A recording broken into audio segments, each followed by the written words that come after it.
Hello and good evening, everyone. 7 p.m. here in Poland. It is cold. I have no idea why. So somehow spring went away and winter came back. I hope it's warm where you are, and thanks for being here. So today is part 3 of my discussion on what I called Reformation retardation. So the questions are, how much influence did Islam have on the Reformation?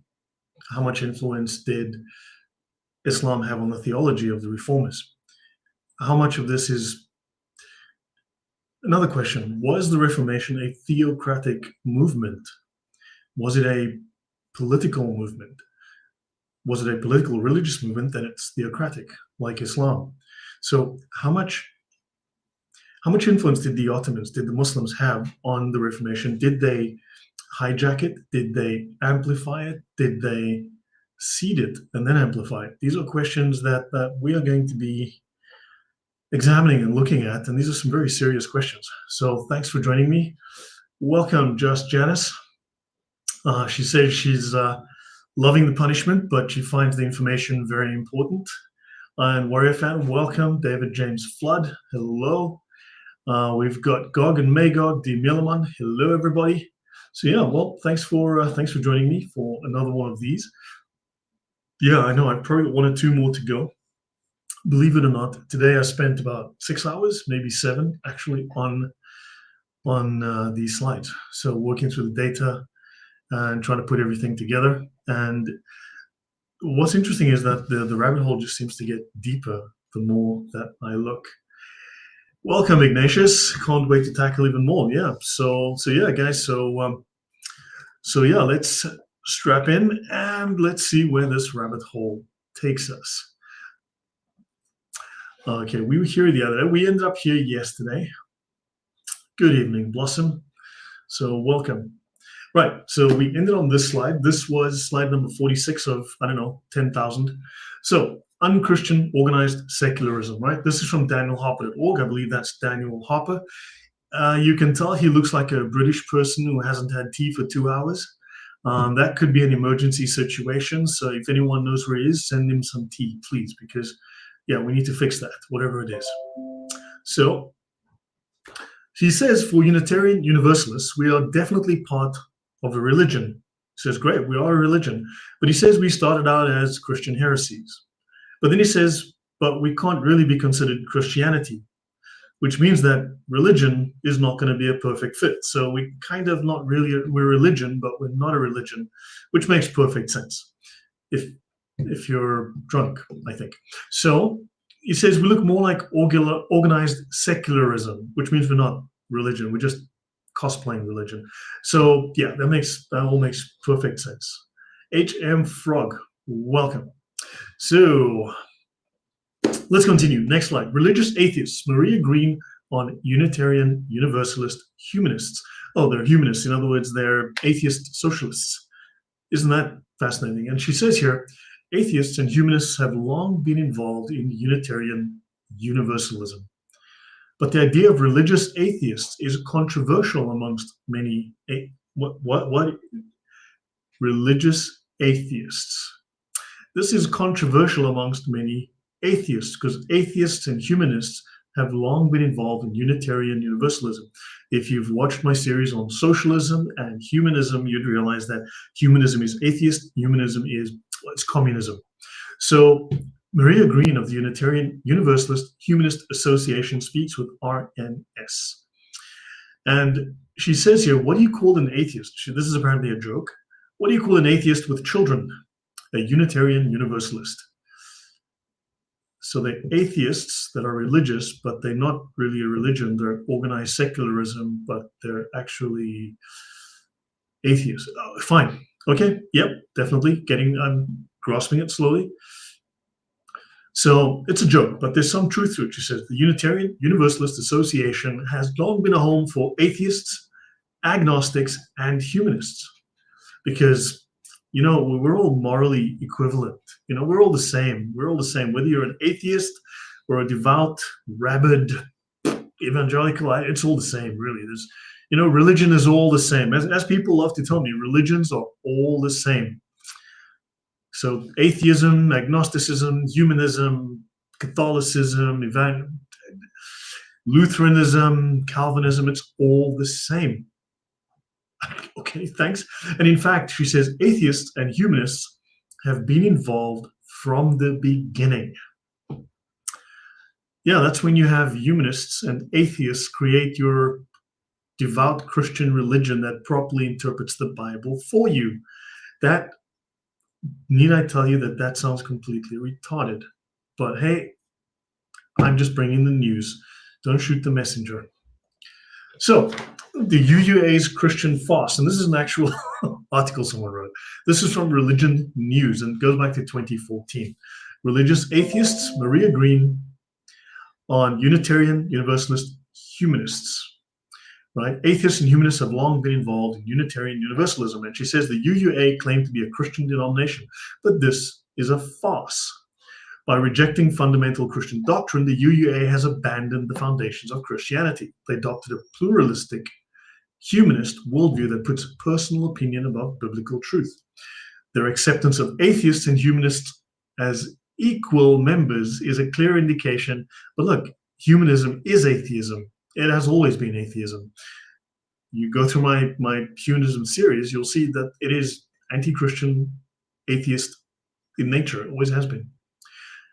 And this is a clear indication of their rejection of Christian orthodoxy. So if one can be an atheist and still be part of a Christian church, because I've had plenty of people in the comment section tell me on social media say, no, Arius was right. And he was the original Christian. And the Trinitarians destroyed Christianity and they corrupted the Bible and they corrupted the original early Christian faith.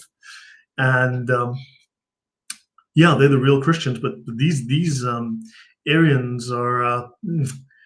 I don't know, I wish you guys would get your story straight. So if one can be an atheist and still be part of a Christian church, then the word Christian has lost all meaning. I agree. It is dishonest to claim to be a Christian denomination while embracing a worldview that is fundamentally opposite to it. And I'd have to agree. So the UUA's own admission that they got kicked out of the Christian club a century ago and that they now resemble organized secularism rather than organized religion is really a confession. So they need to drop the pretense of being a Christian denomination. They need to admit where they came from. And by masquerading as a Christian church, the UUA is not only deceiving the public, but also undermining the integrity of the Christian faith. But maybe that is the point. It is to undermine the integrity of the Christian faith. So let me close my software here so that I don't get bothered by random events happening. Okay, right. So the Christians must recognize the UUA for what it is, a secular organization that has rejected the teachings of Jesus Christ and the authority of Scripture. If you've read John, then you know that according to the definition of St. John, these groups that do not accept Jesus' divinity and the Trinity are antichrist, as per the words of John. So now let's take a step into history again. We're going to look at Jonathan Israel and his book, The Radical Enlightenment, Philosophy in the Making of Modernity, 1650 to 1750. Ignatius says, interesting that atheism, Protestantism, and Unitarianism embrace subjective truth. Not God's will, but my will be done. And yes, I think we will start to see a little bit of that going on. So let's talk about the Socinian Radical Enlightenment. This is one of the best scholars on the topic, and very interesting what he writes. So the Radical Enlightenment, Jonathan Israel says, cannot be equated with just atheism. He says, no, the Radical Enlightenment. So you have the Enlightenment, which is really let's just say it was a revolt against reason. It was very much a left brain movement, but that's a discussion for another time. So it was the triumph of emotionality over the logos. So he says, no, the Radical Enlightenment cannot be simply equated with atheism.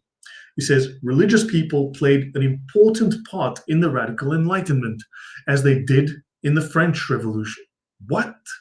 The French Revolution was an anti-Christian, fully atheist endeavor.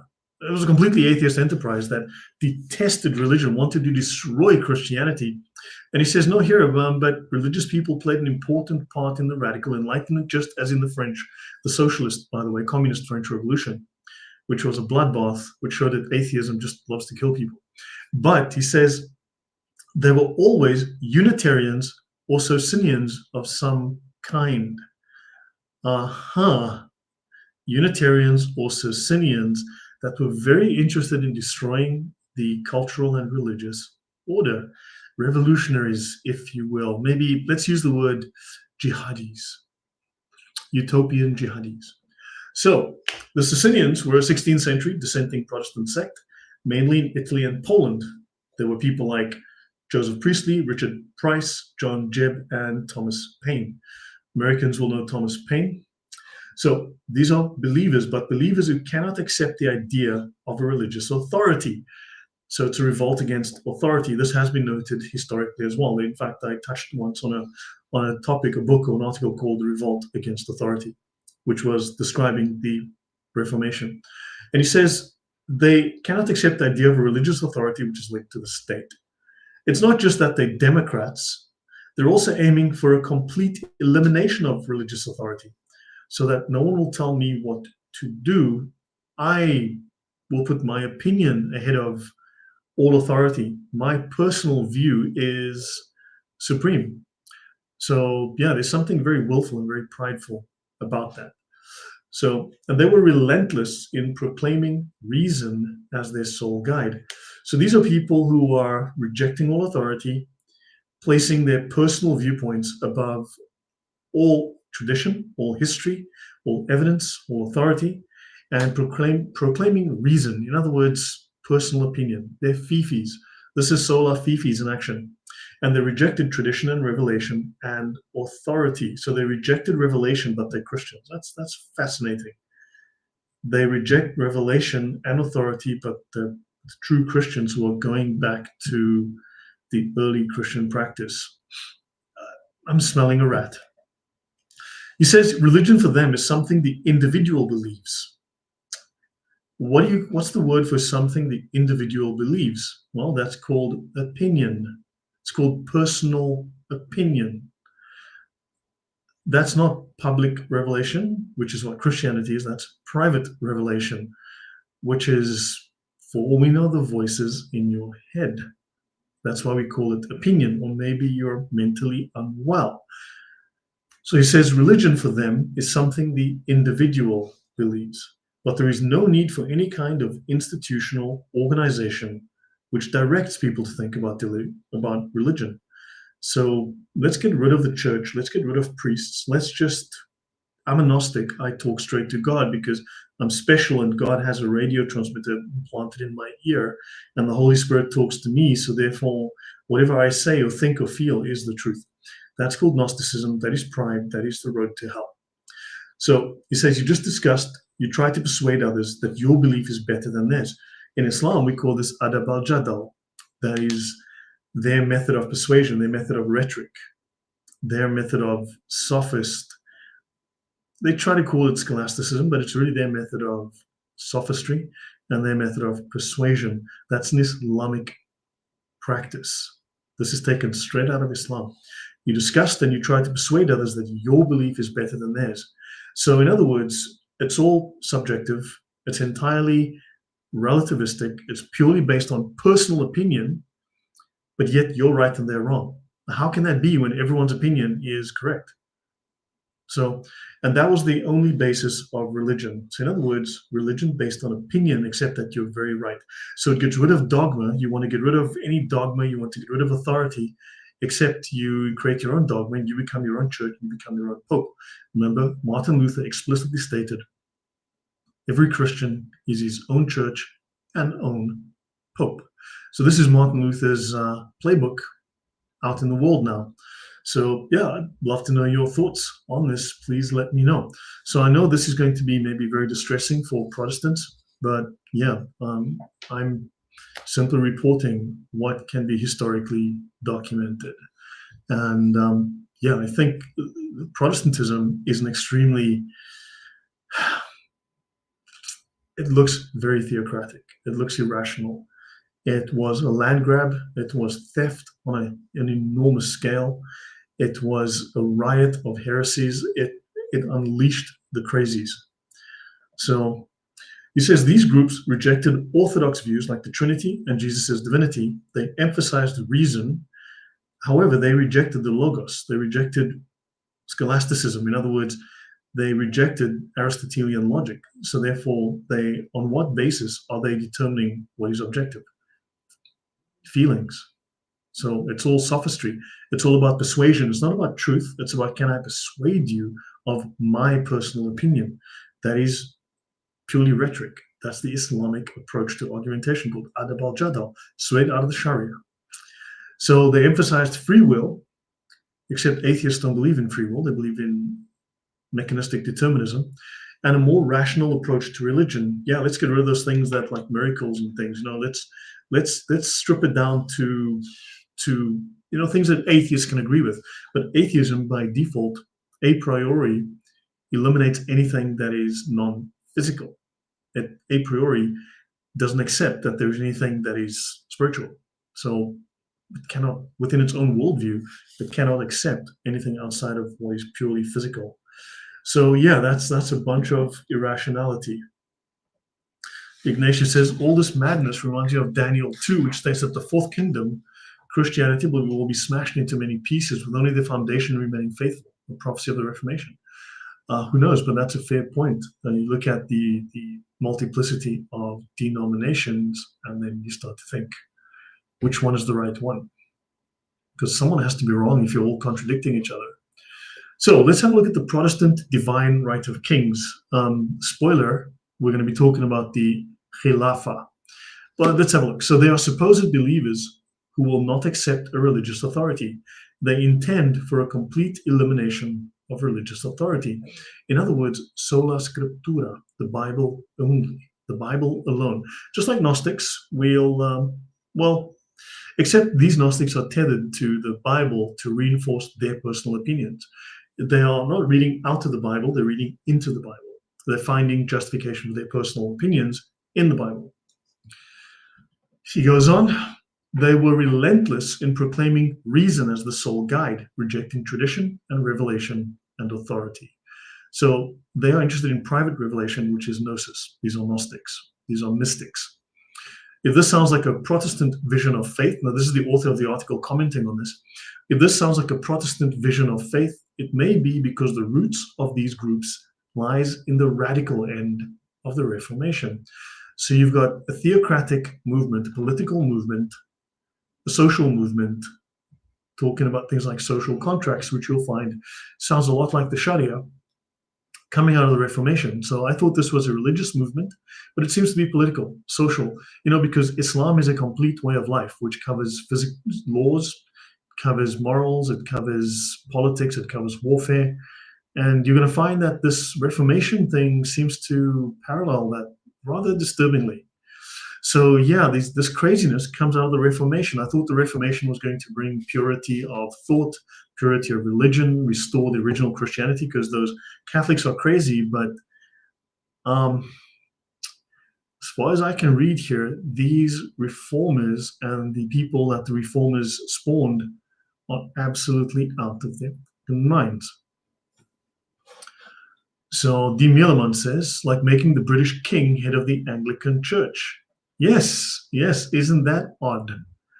And these people were, these people apparently, remember on the previous page, it said they were against a church tied to the state. And what did they do? They instituted a church tied to the state. State church. Yeah. So the Reformation had its radical wings. The Reformation of Luther and Calvin was, they say here, an intensely conservative religious reaction. No. It was a completely radical, mystical religious reaction against the spirit of reason. He gets that right.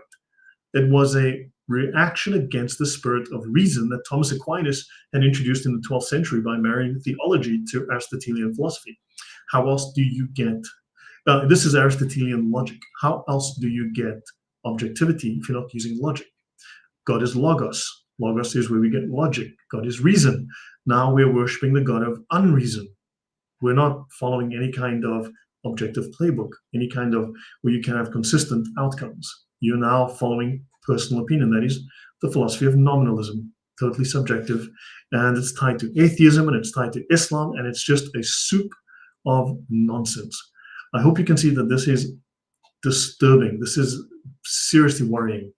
Reading through this makes me very, very concerned.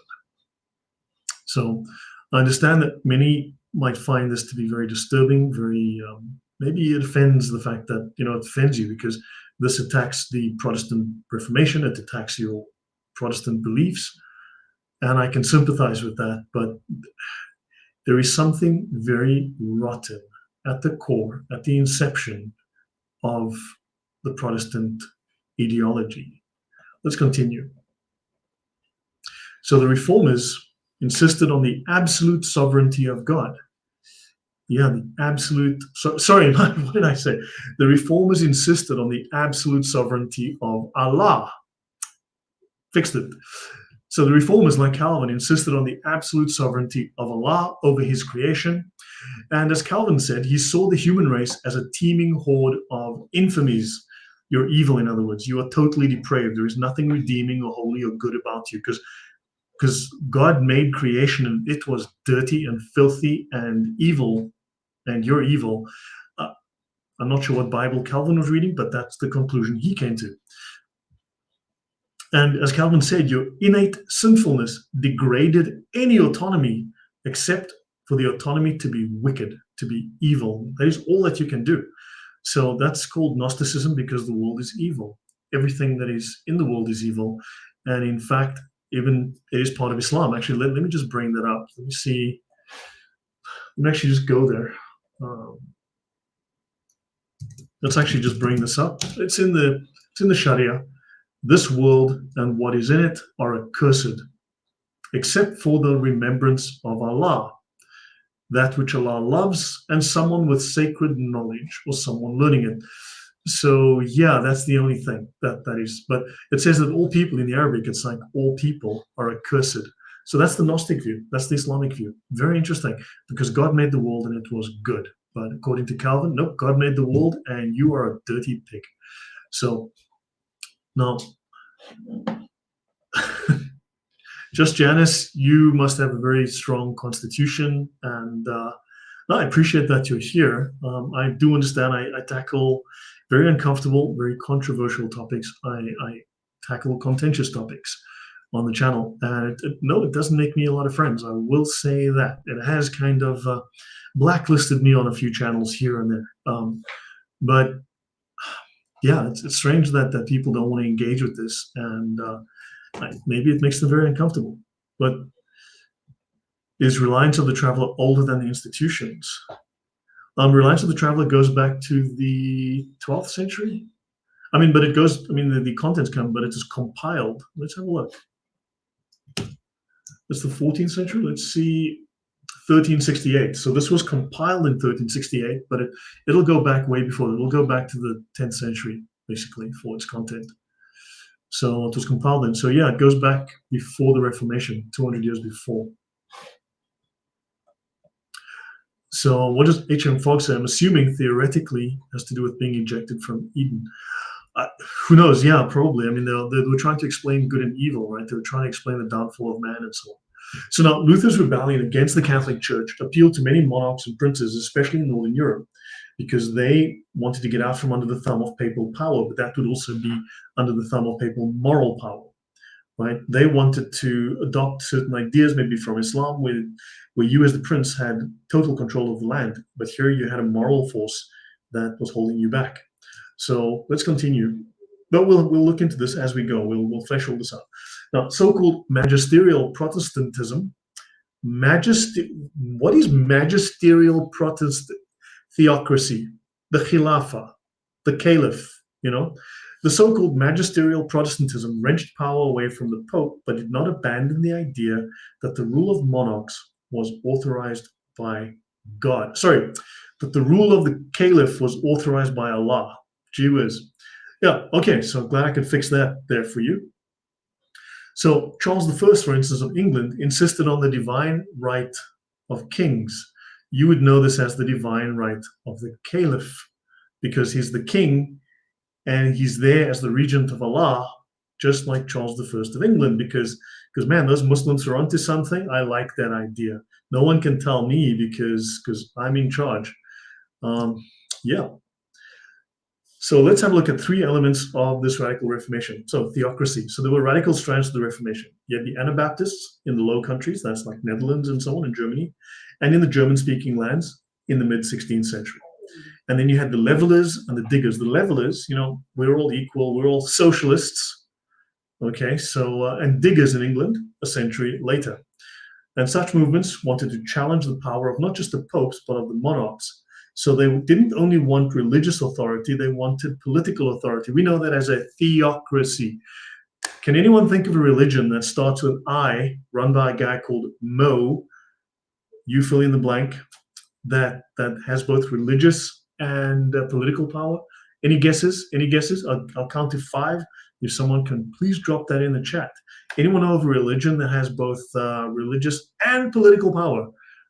1, 2, 3, 4, 5. Okay, it's Islam. Okay, just in case you guys, yeah, I'm probably way ahead of you guys here. It's Islam. If it's a political movement, it's a theocracy.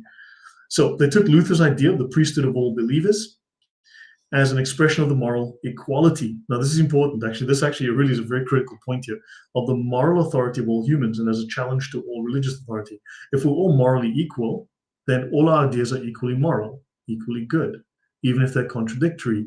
So because it was a revolt against reason, it didn't matter if those ideas were contradictory, because we validate everybody. Everybody gets a participation trophy. I validate you, and we validate everybody, and this is a safe space for everyone's ideas. We validate all of you. You are welcome. There is no exclusion because we are tolerant. We are inclusive here. Everyone is equal, even if your ideas are batshit insane and completely contradictory. No, we don't look at that because that is violence. That's offensive. We're all equal. And do you understand that this is all fifis based? It is emotional. It's irrational. Today we call it woke. Welcome to 16th century woke. So the Caliph Henry VIII, exactly. No, so well, yeah. Freddie Chudo, very welcome. So guys, look, I know I am making some very bold claims here. I'm making some very bold statements. Now, understand we're on slide number 50. I've probably got another 50 slides to go at least to prove my case. But what I'm saying so far, do you see the parallels? Does it make sense? Does this seem like I have a legitimate case to make here? Now, do you agree that there's evidence that seems to back up what I am hinting at? So Luther Ibn Shaitan, I would not disagree with you. Institutions of Calvin, so it's older. Yes, yeah, definitely. Okay, yeah, so please let me know. Let me know if you find that there's something here, right? Where did these ideas come from? Because we are going to start looking, we will start tracing where those ideas came from, how they came into Europe, okay? So they took Luther's idea of the priesthood of all believers. Now think of this, that's a corruption of the idea because there is a priesthood class, the priestly class that Jesus speaks of, and goes back to the Jewish times and so on, the Old Testament. But think of the imam. If there's no imam, then anybody can lead the congregation, and he leads the prayers because he's the oldest or the most senior, and he then becomes the imam. So an imam is anyone who leads a prayer. So he becomes the priest.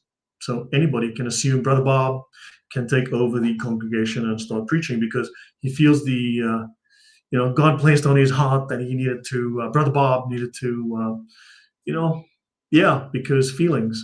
And that's exactly what the imam can do. So there's an Islamic parallel here. It's a break from the Christian view, and you're suddenly adopting a lot of Islamic ideas. And you're going to find parallels. Of course, these are adapted to the European context.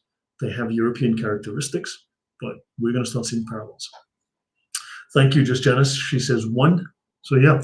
Now the levelers are a political movement, theocracy. Think theocracy during the English Civil Wars. And Friedrich Engels, remember Karl Marx, Marxism, Friedrich Engels, his bum chum, his close buddy.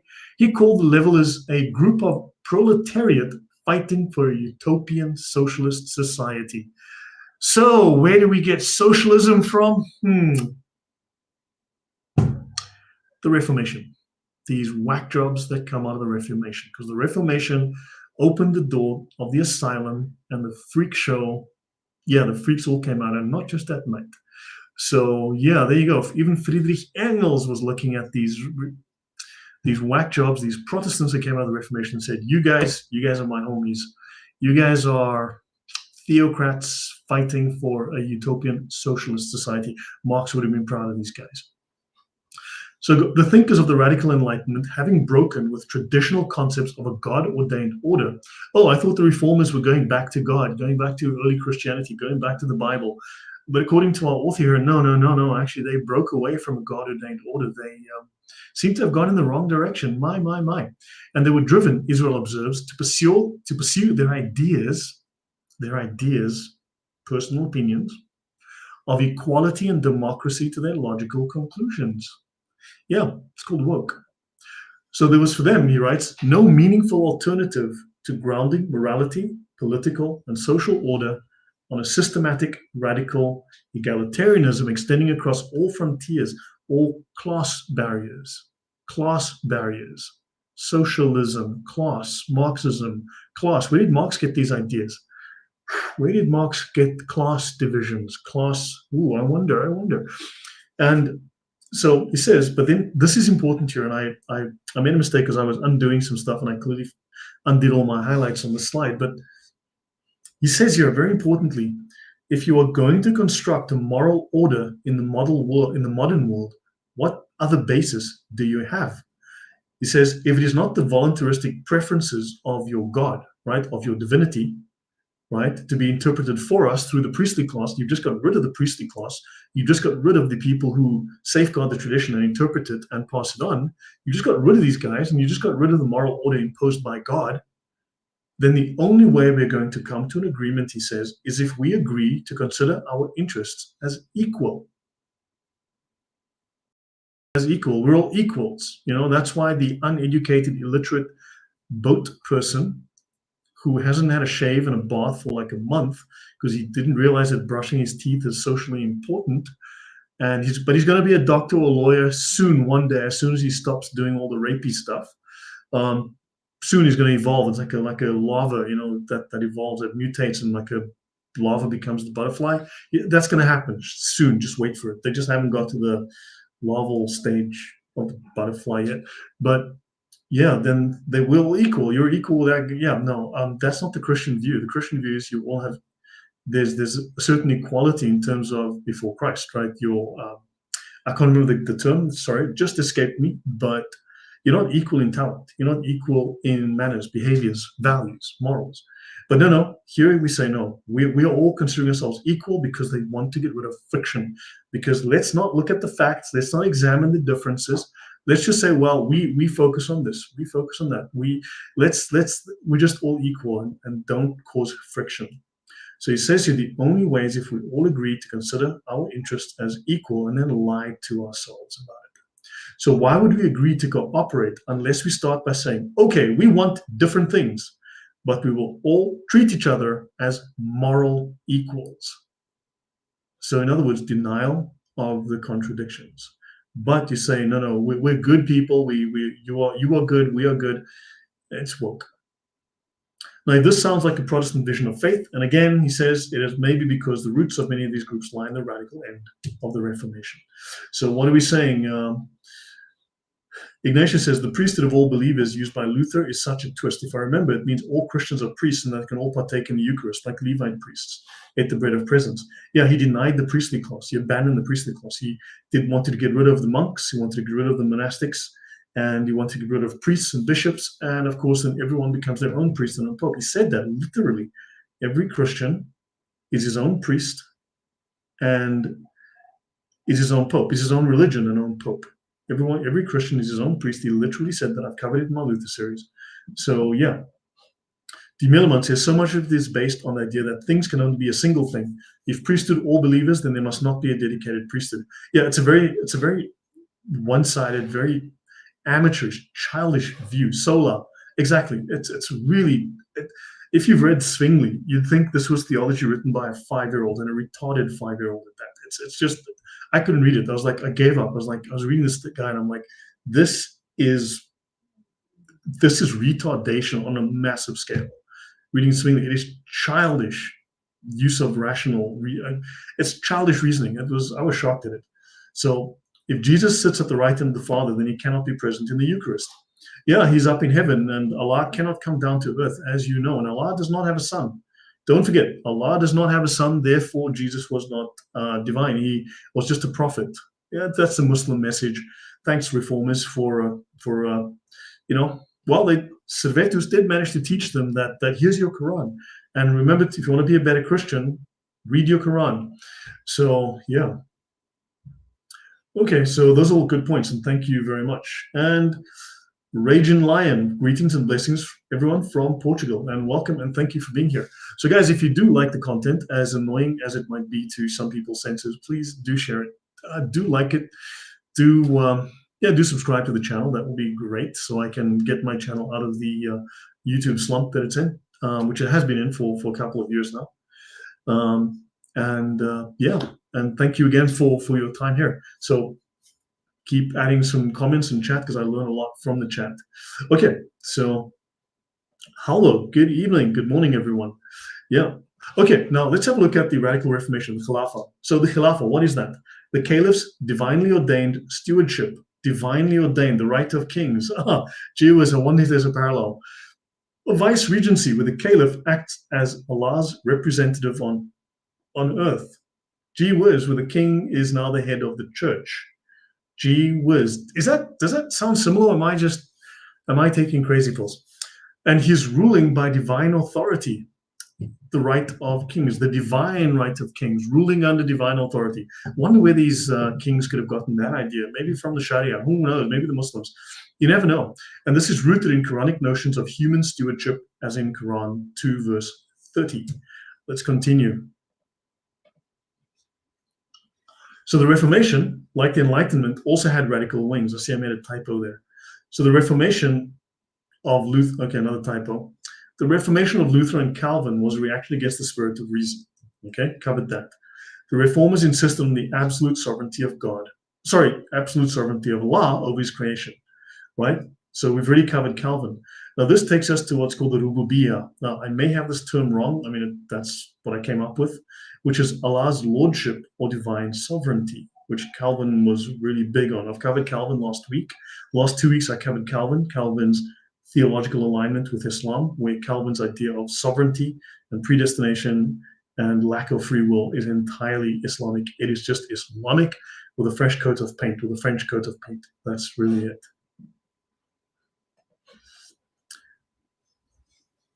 But I can laugh at your spelling and lack of grammar, and no one cares about you, Muhammad Afridi.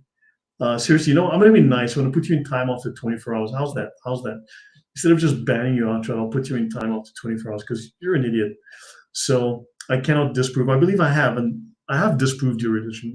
We've done so on this channel and many others, for the simple reason that, and in fact, even when we claim things and show things that are 100% true about your religion, you lie about it, you deny it, because it's embarrassing to you, because Islam is an embarrassment.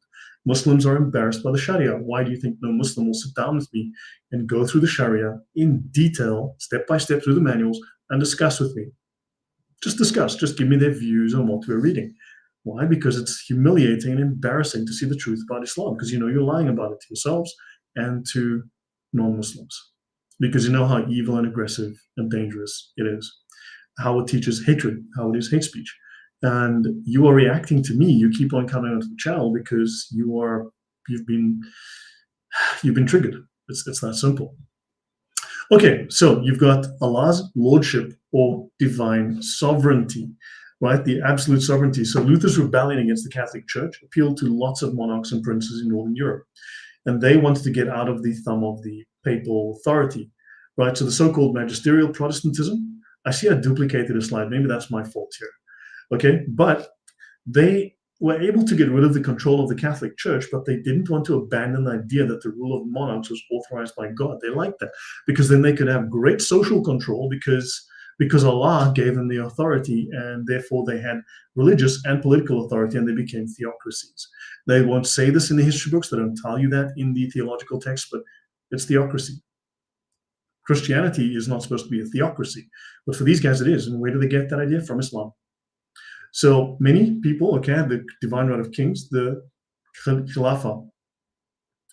So, and Israel says, I agree wholeheartedly with this. Israel's treatment, the author of the article, Israel's treatment of equality and of its importance to the construction of a new moral order. We're all equal, right? Let's not look at the details, let's ignore the facts. It's one of the most important aspects of his work and throws new light on moral debates, both in the Enlightenment and today. Everyone's equal unless you're a Republican. Think about it. Everyone's equal. We're all equal. All of us, everyone's equal. Yes, the guy with the dude with the winky is a woman. The guy wearing a wig with a beard is a woman. We're all equal. We're all morally equal, and we don't quibble about the details. And everyone's welcome unless you're a Republican. You know how it goes. It's called leftism. We call it woke. If God does not exist, everything is permitted. That's from Fyodor Dostoevsky's The Brothers Karamazov. Without God, everything is permissible because the moral order has been destroyed.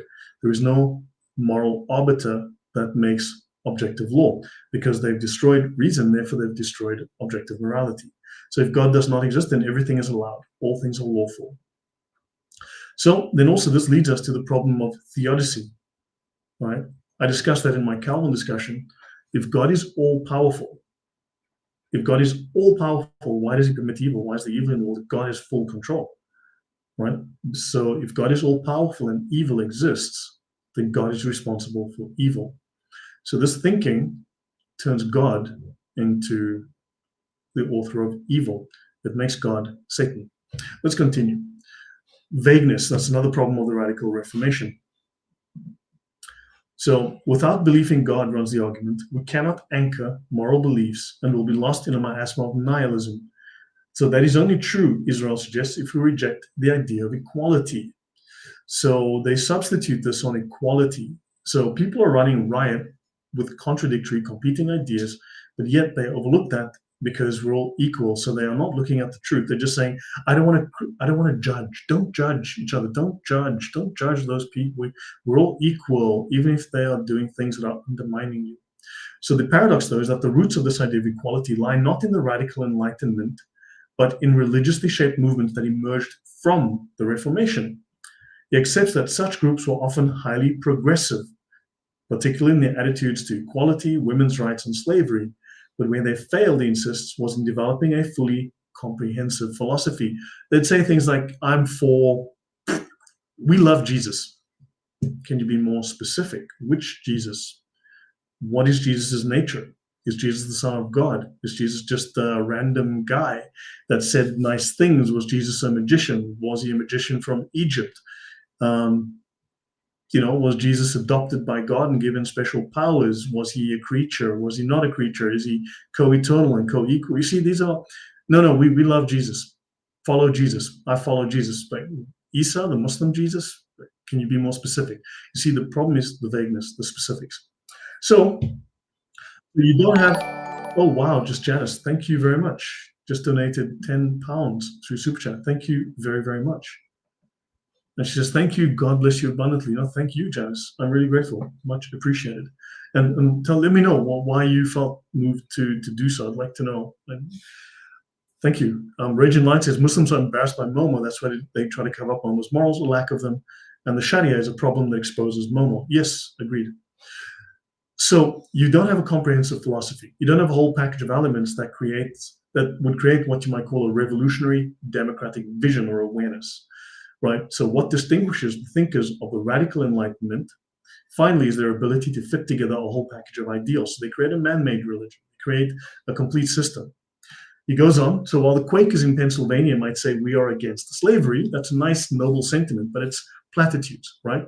They don't have a complete vision. They don't have the idea of how to transform society or a sense of a universalism which will one day be shared by all people. So it's fragmented. It's purely within their group. So there's something missing. Muhammad is making me spit out this orange juice. Ouch. Well, welcome. Yes, Muhammad is, he does make one, he does tend to upset people. So that's from KenanMalik.com. That's a 2013 article, To Cast the Enlightenment in a Radical Light. Okay, now what we see here is what's called lowest common denominator Protestant thinking. You couple this with slogans. We love the Bible. we follow the Bible. How do you interpret it? Because you guys are disagreeing with the guys next to you. And the road to hell is paved with good intentions. However, it seems that the road to hell is also paved with vague intentions. So these people abandoned logic and reason. They fell back on platitudes and lowest common denominator oversimplification to avoid internal and external friction. They closed their eyes and they are ignoring reality in favor of slogans like trans women are women, ignoring the facts, ignoring the hard reality for the sake of sloganeering. Trans women are women. Do you understand where this is coming from? This woke is not coming out of the Reformation and the thinking that this engendered. So the Reformation normalized heresy, and I mean that. The Reformation normalized heresy. So my premise, Protestant groups like the Unitarians, they hold contradictory doctrines, yet they treat each other as morally equal, ignoring incompatibilities and contradictions. So the logical implications of this undermines truth. You have contradictory beliefs like the Trinity versus anti-Trinitarianism. How are you morally equal when you deny that Jesus is God? How are you morally equal when you deny that there's a Trinity? How are you equal? Because these are contradictory ideas. These are not equal ideas. And so these ideas cannot all be valid. They're logically irrational. These are obviously garbage ideas. I mean, yeah, but it violates the law of logic, laws of logic. It violates the law of non-contradiction. So this leads to this vague lowest common denominator thinking. And so we believe in Jesus, we believe in the Bible, but this harmonizes the differences. This is your method for harmonizing differences, right? And as Israel said, and as I spoke with someone earlier, you focus on different things. You want different things, as he said.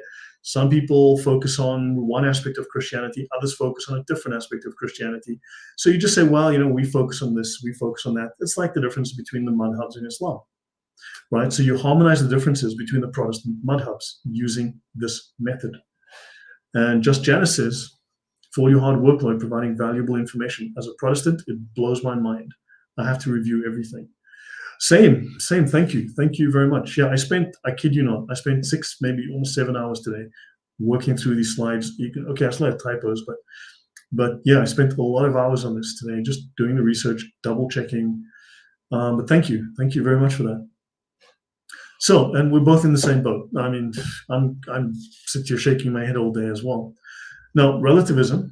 Okay, so this leads to subjective interpretations. You prioritize conscience, or shall we say, the freedom of conscience over orthodoxy. You also prioritize the freedom of conscience, in other words, opinion over reality, opinion over facts, opinion over history, opinion over established tradition, opinion over truth, opinion over, well, just opinion, right? So that's all it is. They call it freedom of conscience. It means the freedom to lie to yourself and everyone else. So there's a problem there. This is not Christian remotely. Next, you legitimize heresy. So Unitarianism's rejection of Christ's divinity gains acceptance. It gains lawful acceptance. It's promoted, right? So your outcomes, you have doctrinal fragmentation. You splinter Protestantism and you enable Unitarian Universalism to rise. And this weakens Christian clarity. You are now actively promoting heresy. You are actively undermining the Christian faith by claiming that a clearly anti-Christian idea is morally equivalent to what is in the Bible. Something that is antithetical to, opposite to, against. Clear words of the Apostle John, but we're morally equal. We don't want to judge. So opinion overrides truth. This is deviance. This is anti-Christian. Yeah, Christians then have descended because of this Reformation into evil. Ignatius says, your work is deeply appreciated. It's helping me to type my own logic and writing as well as copious sources from work. Thank you. I appreciate that. H.M. Fogg says, who was it who talked about the Christian virtues becoming divorced from one another and becoming idols in their own right? Aquinas? I'm not sure, but that's an interesting point. I can see that. Bernadette says today, reading in Mass, John 10:30, Jesus says, I and the Father are one. Yes, again, so the Bible is pretty clear on this. John is very clear on this. In the beginning was the Word. The Word was God, and the Word was with God. Or the Word was with God, and the Word was God. Jesus is the Word. the Word was made flesh. The Word was born. So God was born. So, okay, interesting. Ave Maria Theotokos says, opinion overrides truth in US politics also. And fair point. So then understand, you're looking at a political issue, you're looking at theocracy, and you're seeing this playing out. This has become accepted and normalized. Heresy has been normalized. The same parallel is here within politics. Oh, the guy with the awesome name, Porfirio Santiago de Guzman Jimenez. Wow. Right. It's funny and sad to see so many conservative evangelicals and Protestants condemn relativism and indifferentism, but ignore the relativism and indifferentism that exists in Protestantism as a whole. We don't want to judge, now do we? We don't want to judge because we're all morally equal. Yes, but there you find the mechanism that's guiding this whole thinking process. And then, so they start eroding orthodoxy. So the Reformation, to me, the way I see it, is now eroding orthodoxy. I mean, what do you think, right? So, and this allows heresies to persist. I mean, look at the Edict of Torda, 1568, which validated Unitarianism, despite the fact that it's a literary anti-Christian, is validated and it becomes law. It becomes promoted formally. It's allowed to persist instead of someone saying, but that's nonsense. That's heretical. That's anti-Christian. You can't. And who's promoting it? The Muslims, the Ottomans. Why are you taking marching orders from the Ottomans and what is Christianity? It's insane. Conclusion, right? Protestantism enabled Unitarianism's heresy and many other heresies. And with its questionable claims of doctrinal purity, it normalized heresy. I don't think there's any other conclusion. Protestantism normalized anti-Christian heresy. It diluted Christianity. So that's what the Reformation left us with. That's the legacy of the Reformation. It didn't go back to early Christianity. It normalized heresy. Now, the Protestants, in my view, serve a God of confusion. The premise I have here. Good to see you, cargo crew. You take care. I will catch you next time. So, Protestant groups, vague belief, right? Believe in Jesus, believe in the Bible. Okay, be more specific. This lacks definition. So it masks contradictory views on Jesus' nature and biblical interpretation. Your logical implications, you have an extremely ill-defined Jesus. So Unitarians deny Jesus Christ's divinity, while others affirm the Trinity. So you create incompatible Christs, right? You create totally incompatible Christ, but you go, yeah, we're both Christians. No, you're not. You have a completely contradictory view. Which one is it? These are opposite views. Logically, this is one must be wrong. There's no alternative. One must be wrong. Most, in fact, must be wrong. So, but yeah, they ignore logic because the Catholic Church is using reason, and we can't have that, though, can we? So, biblical chaos. You have subjective interpretations, like you have the Catechism of Rakov, 1605, where you've got conflicting readings of the same Bible. I thought the Bible validates itself, and the Bible will simply, the Holy Spirit will guide you to all truth. By if you just read the Bible on your own and you don't have any priests anymore because you're the priesthood of all believers and you come up with a bunch of contradictory ideas. So clearly someone's lying to somebody here, and someone's lying to themselves, and they really need to stop doing that. So you're defying unified truth. Well, if you don't have unified truth and you have personal conscience, that means you have opinion. Now, this normalizes confusion. So vague consensus obviously obscures heresy. You can't face the truth. This validates Unitarian anti-Trinitarianism, and Protestantism has no mechanism, none, to declare heresy or falsehood with any authority. If you belong to the 14th church of number 3 Street in Philadelphia, right, and you've got 20 people in your congregation, and you say, yeah, Lloyd's right, that's wrong. What is your opinion, Matthew? 20 people in your church. You're 3,000. I don't know. Where's the authority? It means nothing because there's 39,999 other groups that totally disagree, that run number in the millions. So there's a problem. Your outcomes. You have, again, doctrinal splintering. Contradictory beliefs have splintered Protestantism, and they fueled the rise of many heresies. This has eroded orthodoxy because the heresies persist and has weakened Christian clarity. And then, of course, you have vague beliefs and confusion in Protestantism. You have heresy, you amplify confusion. And of course, then the Muslims step in and the Muslims amplify this, right? The Muslims use this divide and conquer rule. Now, the question that I'm asking also as we get to that is, are the Muslims, are they taking advantage of a situation? Are they sabotaging an already broken situation? Or did they seed that situation, nurture it, and then turn it up to 11? But all of this is eroding orthodoxy. All of this erodes truth. All of this destroys Christian beliefs. So, recap. Did he jump or was he pushed? So, Ottoman rulers are aware of Europe's schisms, right? You have ambassadors like this guy, this Flemish guy, Ogier Gisela de Busbecq. So they may have seen the Protestant schism from Catholicism as fertile ground, because you had numerous envoys and ambassadors in the Ottoman Empire, in Istanbul, in Constantinople. And these people would have been reporting and talking with people. And you find that many of these people are very sympathetic to the Ottoman cause, very sympathetic to the Muslim cause. And you'd find that strikes me as treason to Christianity, treason to the West, treason to your own culture, your own race. I find that really strange. Ave Maria says, capitalizing on confusion, so leverage based off of ignorance of our own religion. Yes, but did they create that ignorance? Did they seed that ground? That's the question that I'm going to look at. This is his book. He wrote a very detailed book. You can see here the covers on the side. That's the first page here of this guy's book. And yeah, we'll touch on him again as we go through. Strategic exploitation. Did the Ottomans prepare the ground in advance? And you have the Moriscos. They were forced to convert to Christianity post-1492, yet they maintained secret Islamic practices using these al-Khamiado texts, right? These Spanish transcribed Islamic prayers. Now, outwardly, they were Christian. Internally, they were Muslim. They're equipped for deception.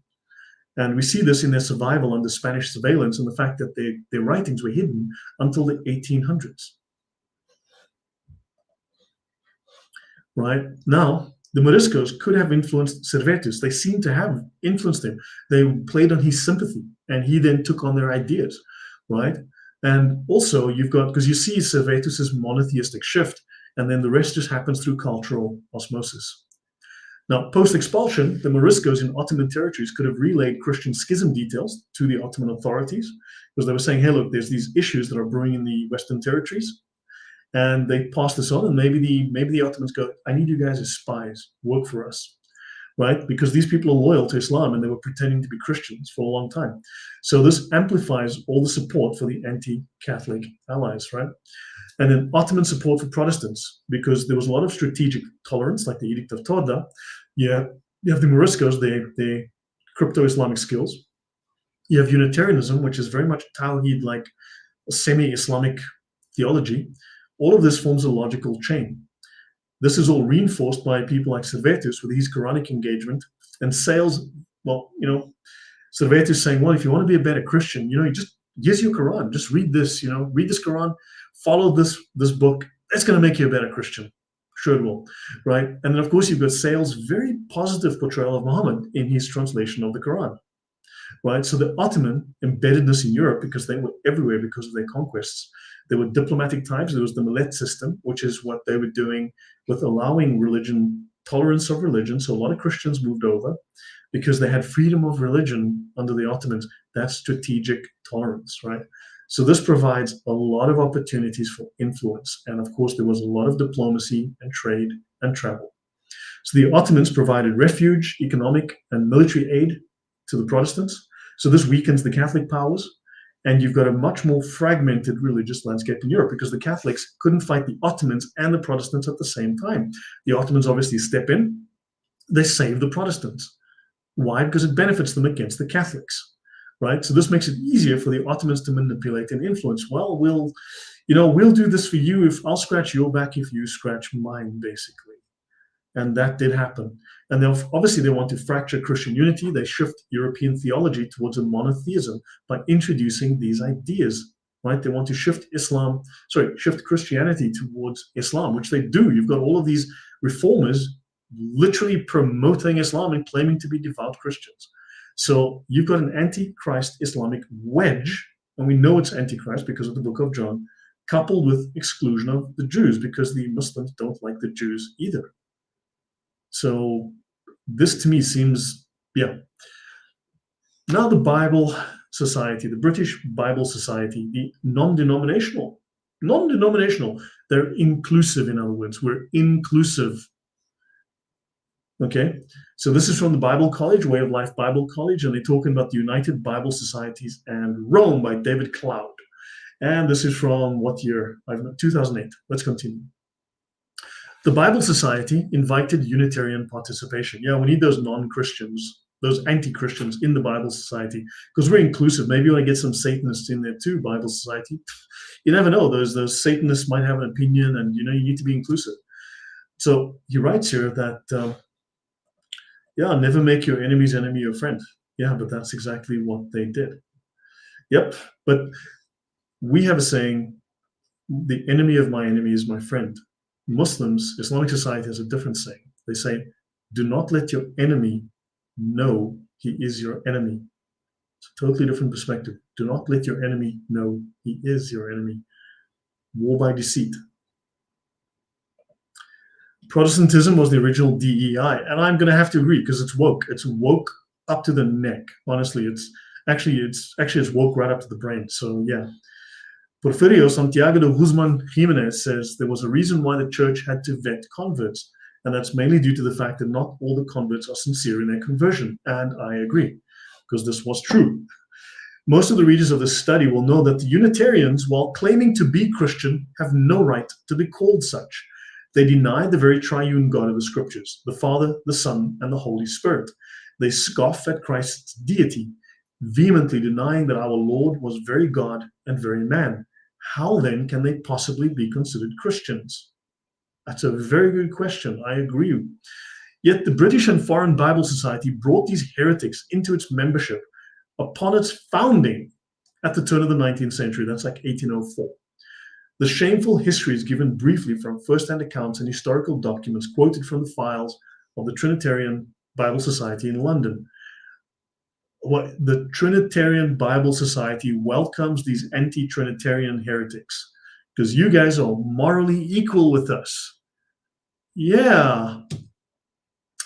When the Constitution of the British and Foreign Bible Society was first formulated, it was understandably not foreseen that the question of Unitarianism would have much relevance to the Society's work.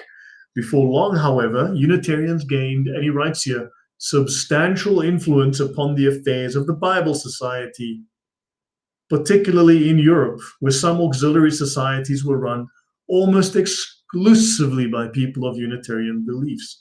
Andrew Brown, The Word of God Among All Nations, page 12. Talk about letting the fox into the hen house. Talk about letting all the foxes into the hen house. Yeah. So now Jack Goody, Islam in Europe. Interesting author. I was watching an interview of his. He's British, died in the early 90s. And there's a 1991 interview of his. I've watched about 25 minutes of it. I need to watch the last 15 or 20 minutes or so. And Just Janice says, good grief. Agreed. Good grief. Like, what is going on here?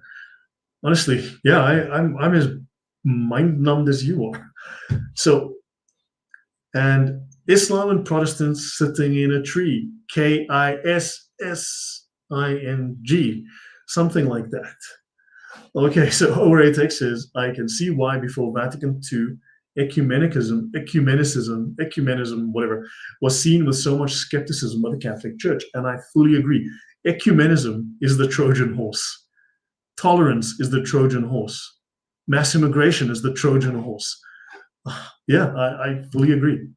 So Protestantism and Islam, he says, entered into contact during the 16th century when Calvinist Protestants in present-day Hungary and Transylvania coincided with the expansion of the Ottoman Empire in the Balkans. They established mutual tolerance. Tolerance, you bigot, be tolerant. And inclusive understanding, despite theological differences on Christology. I know we disagree, but let's just get along. We're equal, right? You guys think Jesus was just a regular pleb. We think he was God. but you know what? We're equal. Yeah, all religions are the same. Okay. And they considered themselves closer to one another than to Catholicism. They literally did. Yeah, we Calvinists, we Baptists, we whoever the heck, you know, we're homies with you Muslims. We're homies with you Muslims, and yeah, we are closer to each other. Our beliefs are closer than to Catholics, than to those bloody Trinitarians. We can't have any of that crap going around. Yeah, I'd say that's to me that's a little problematic, but okay. Yeah, they consider themselves closer to, so Muslims and the Protestants are closer to each other than the Catholics. The Catholics are evil, and the Muslims are just awesome, according to the Reformation Protestants. Muslims are just, maybe that's why you need to bring them in, because let's diminish the Catholic Church and let's import all of the Middle East into UK, because, man, you can't have too many Muslims now, can you? I mean, we've got so many girls left to rape, some of them haven't been yet, so let's just, let's bring in more Muslims. So, yeah, I'm definitely not going to get monetized today again. Crazy to hear about the acceptance of Unitarians. Well, you do know that 1984 was written by a Brit about the UK, right? There's a reason Mark spent a lot of time in Britain. Yeah, you do realize Britain has, up there with Germany for some really radical people and ideas. If they were closer to each other, then why didn't they unite? Now, that's a fair question, because, if they were closer to each other, you have to wonder, maybe they said, look, you know what, you guys, let's play good cop and bad cop. We'll play bad cop and you guys play good cop, and you infiltrate and you destroy from within. Because, we're allies. We're not like those other bloody Trinitarian Christians are, those disgusting Christians that believe in a Trinity. Can you believe it? Yeah. The Bible is definitely not Trinitarian. I'm a devout Christian. Jesus talks to me because I don't need no priest, and I follow the Bible, and the Bible is anti-Trinitarian, and the Bible says that Jesus is not God. And we're friends, and we're going to help you bring those other Christians down. Maybe that's what happened. And I'm okay, I may be sarcastic, but you understand, this could well be a real approach, for the simple reason that these people share common theology. We saw that in my Calvin series that I did with Osama Dakdok. The theology is almost identical in some ways. It's the same. So why would they be enemies? When they conflict with Christians, but they don't conflict with the Muslims, then of course they're buddies, homies. Do you understand the problem? These are traitors to Christianity. These are traitors to the West. These are traitors to the European culture, traitors to, look, you want to call it traitors to the white race, right? Think of it that way. Think of this and think of what's happening today. Think of your political concerns in the UK, France, Germany, Holland, Netherlands, right? Belgium today. Think about that. These ideas go back 400-500 years, and you're seeing the effects today. Does that seem far-fetched? What do you think? Let me know, please. Okay, Raf Madmonk, welcome. Thank you for your email. I will reply to you, but thank you. Very, very nice of you to write. Let me see what I missed. Ignatius says the ecumenism infecting the Catholic Church today is so corrosive. During Pope Pius X's era, Protestants regarded as not Christian. Not everybody is Christian. Yeah, even these atheists. It's crazy. It's insanity. I mean, So, and you can see that in James White. Yes, Rage and Lion, that's why Sam Shamoon has issues with James White, and there are legitimate questions about Calvinism. They are serious questions, to be honest, about Calvinism. So, I like your answer, Orethix. That was genius. Yes, because their father is the author of confusion. I thank you very much for answering that question. I really do appreciate it. And this is exactly what the prots I know of accuse the modern Catholic Church of, the all paths lead to Godism. The Catholic Church does not believe that. The Catholic Church is accepting and open, but it does not believe that. Whereas, okay, maybe Pope Francis said a few words that he shouldn't have, but fine and well. Rest in peace. He's not with us anymore, but the Catholic Church doctrine is long established, and it doesn't say that. Whereas Protestants are like, we're all Christians. We're all morally equal. Jesus may disagree, but that's not important to them because Jesus is not God, right? So, but you have the issue with Nostra Aetate. But let's talk about that another time. But yes, but that said, that can be reviewed. The Freemasons could not influence the Vatican as much as they wanted, so they ordained Freemasons to infiltrate the enemy from within. Even Muslims are the bigger threat, these enemies from within their groups. Yeah, in fact, when you read Pope Benedict, he states that the biggest issue affecting the church is Freemasonry. And he may have a point. Now, that's a topic I do want to explore in the near future. So let me see. Porfirio says, ecumenism and Protestantism also diluted various words and twisted their meanings. Agreed. Same vocabulary, but a different dictionary. Such as the word worship, they engage in word concept fallacy under the guise of equality. Yes. So I mean, I do get the feeling, do let me know, but I do get the feeling that my thesis is resonating with you, that it seems to be cohesive and it seems to make sense. And hopefully it is filling in blanks and answering questions you may have had, or it's opening your eyes to problems that you weren't aware of before. Do let me know. So let me see if I've missed everything. If I haven't missed anything, rather.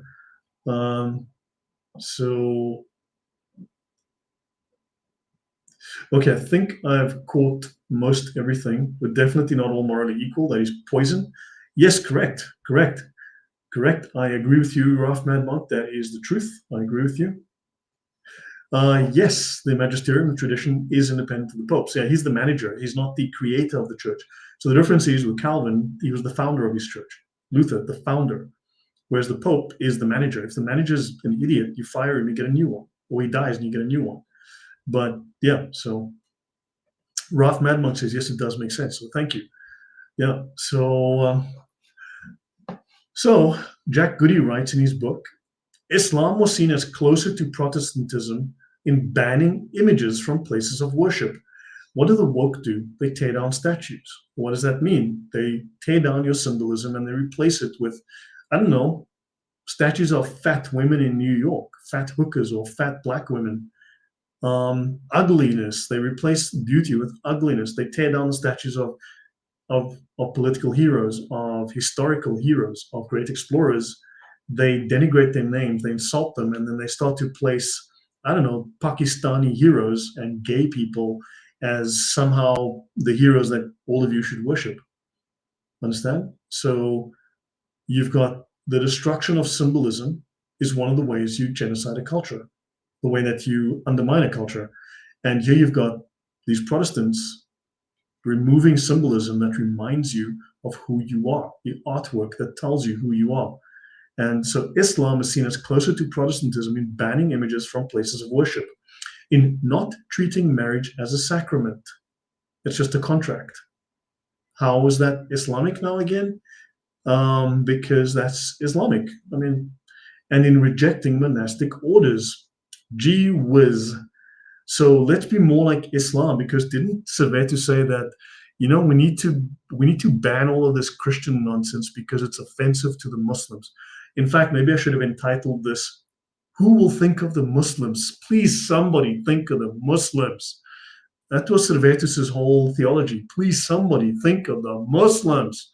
That was the Unitarian theology, it seems. Please think of the Muslims. This is offensive to them. Stop offending the Muslims. Can you please? Here's your Quran. You want to be a better Christian? Just please follow what's in this Quran. So now look, I mean, this makes me very angry.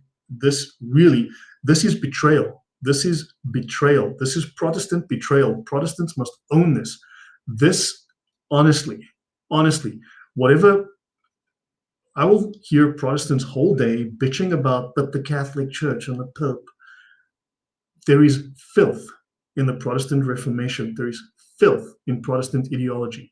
There is filth in Protestant history. There are skeletons in your closet that are going to be the death of Europe, the death of America, the death of the West, because you aided and abetted your enemies. You need to own this. You need to fix this. You need to reverse course.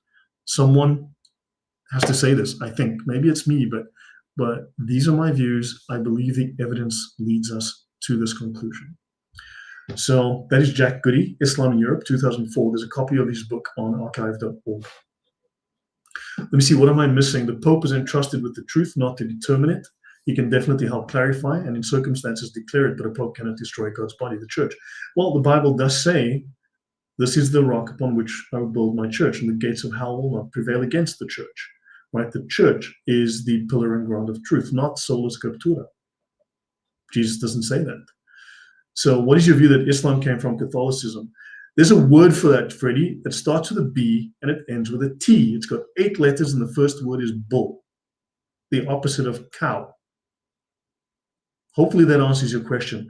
And what about the view that Islam came from Judaism? The same word, 8 letters, starts with a B, ends with a T. The first word is the opposite of cow. So yeah, okay. Glad I can help. So H.M. Fox says, I hear Christians and Catholics all the time as though Protestantism is Christianity and Catholic. Yeah, well, yes, of course. Let me see. It's hard for people to wrap their head around that a conspiracy like this spans centuries. One day, one fine year, when I get to the Spanish Inquisition, you're going to see very clearly this was a conspiracy, a collusion at the highest levels of government.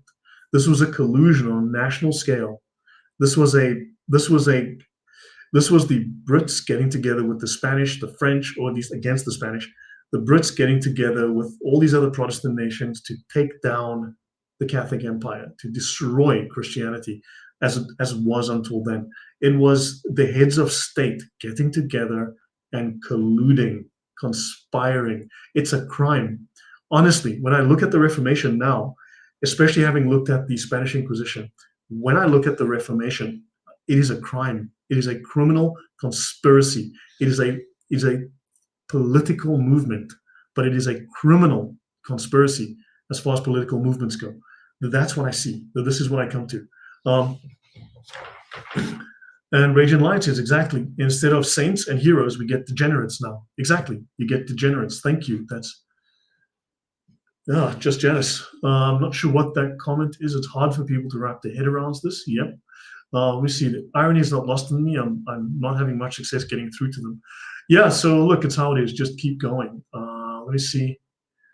The Pope is needed. Okay, yes. Correct. No, look, factually, I agree. I fully agree with you there.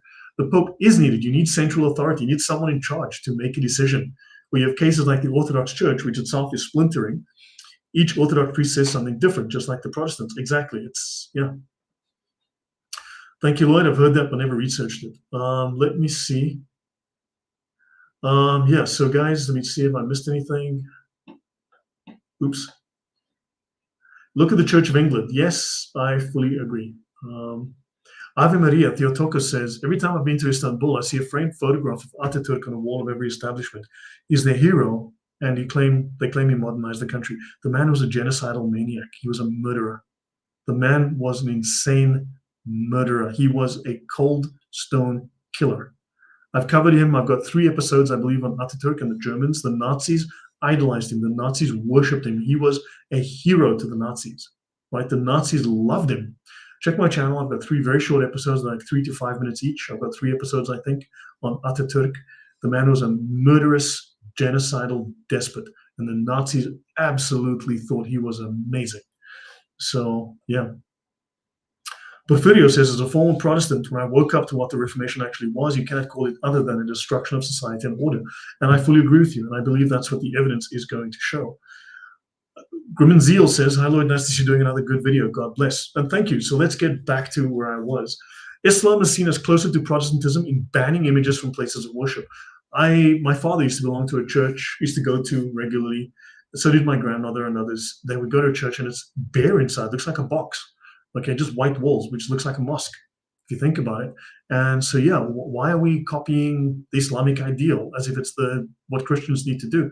Because somebody needs to think of the Muslims. You don't want to offend them, do you? Damn it, you bigot. Okay, so moving on.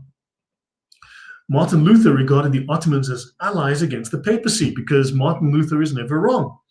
Considering that and we're going to talk a little bit about Martin, he's not the main focus here, but Martin gets up my good.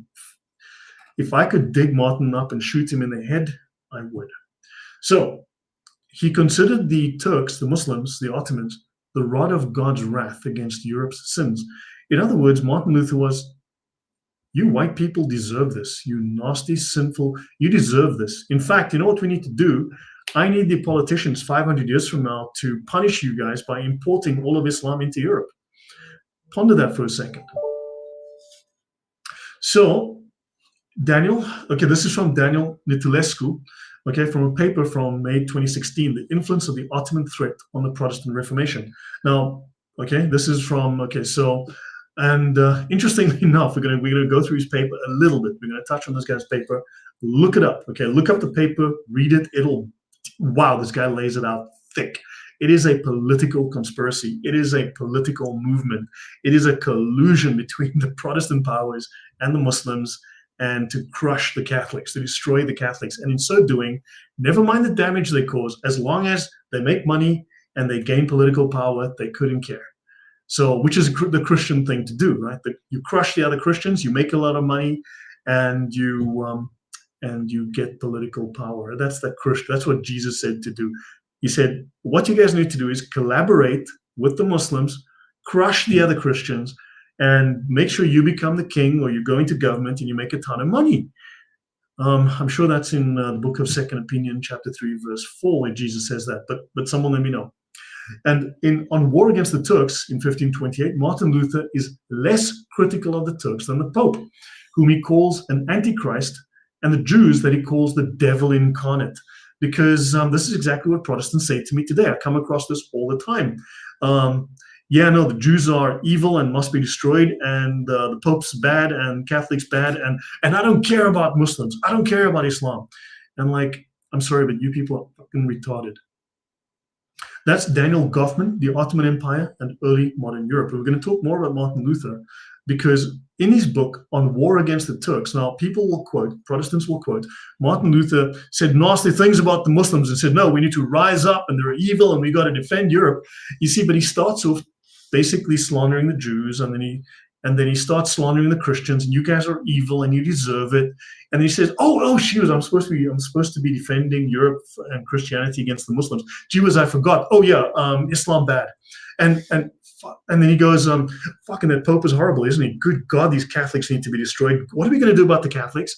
And how do we undermine the Pope and the Catholic Church? And good God, we're talking about the Turks. Fuck, but I hate the Pope. That is his article on War Against the Turks. It's publicly available. Read it. He basically says you're guilty. You deserve it. And Turks bad. Muslims bad. They don't love Jesus. Terrible. What are we going to do about the Catholics? That's his whole paper. How do we screw the Catholics over?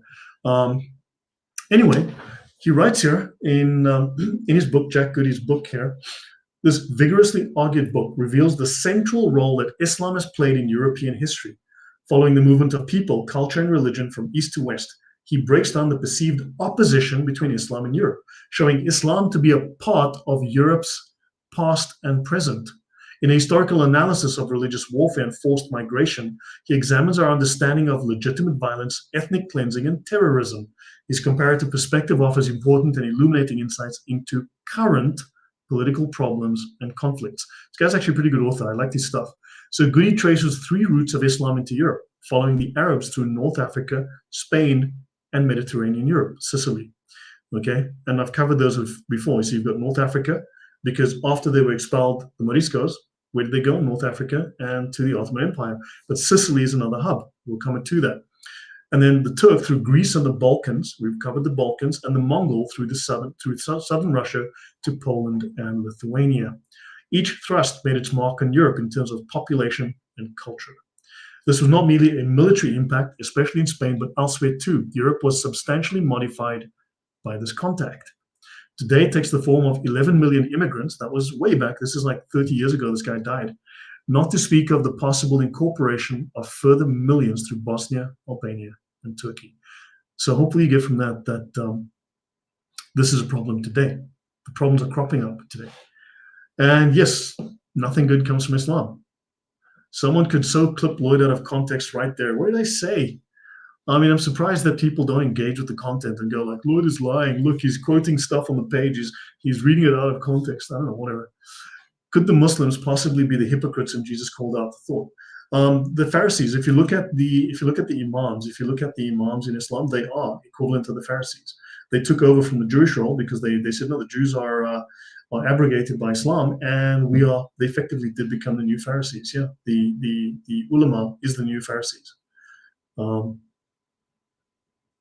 Exactly what my comment was about. Just let us know. Yeah, when you see the sad fact, you see the Pharisees and scribes, could they be the Ladirists? Because they no idea what that is. Let's see. Did you hear the words of the American Pope? The criminal political still influence the Pope and the Catholic Church. The American Pope in his speech, Mary is our God. I have no idea if he said that, and I don't think he would say that. And I somehow doubt that. So, but here's the thing, though. Just like Muslims, when you talk about the issues with Muhammad's immorality, when you look at various issues, they'll go, but the Bible, Amalekites, right? Because they want to change the topic. So when you start to show that the Protestant Reformation was excuse my French here, but a fucked up movement, a political crime against Europe that introduced total heresy and destroyed Christianity for a long time, that created massive division, massive problems. They go, yeah, but the Pope. You're like, did you hear me? Do you see the problems here? But no, I see no evil. Because remember, when the Protestants decided that they were all morally equal, that is no different than them going, I hear no evil, I see no evil, I will speak no evil. Do you understand? This is willful moral blindness. This is judgment that has removed all objectivity. It is simply choosing, this is our position, trans women are women, and we don't care about the facts. Do you understand the problem here? This is Protestantism. This is the history of Protestantism. It is dirty.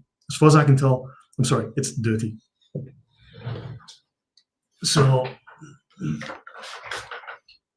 okay, so now, Martin Luther. Now, Martin Luther did let us know. Now, of course, Martin Luther was contradictory as heck. Just like in the Quran with Muhammad, you can show a hadith that says A and a hadith that says B. You can show a Quran verse that says A and one that says B. You can do that whole day, go in circles. The same with Martin Luther. In the same paragraph, he'll contradict himself. Martin Luther just wrote complete bogus nonsense, just complete crap, okay? That word with cow, the opposite of cow that ends with a T, that's what Martin Luther wrote. Now, Martin Luther did tell us, though, that you don't appreciate Islam enough. Did you know that? Yes, you Islamophobic bigot, you, the one who's watching that, you don't appreciate Islam enough, and you really should. Okay. Now, of course, you can find quotes where Martin Luther says, "Well, no, Turk's bad. Turk's bad. We got to do something. Yeah, what are we going to? By the way, how do we screw over the Catholics?" You know, that was Martin Luther. So you can find him saying nasty things, and you go, yeah, Martin Luther's standing up for Christianity against those Muslims, and then you'll find him saying, you know, yeah, you Christians are a bunch of, yeah, you guys are a bunch of. Yeah, you guys, you deserve it. Now Muslims need to take over. You deserve. So let's have a look at that side of Martin Luther, where he's pro-Islamic. Let's look at his pro-Islamic side. Martin Luther to the pious reader. It seems the authors of both the Refutation and the Analysis, now these are two books by two different authors that critique Islam. And Martin Luther saying, these guys had the gall to criticize Islam?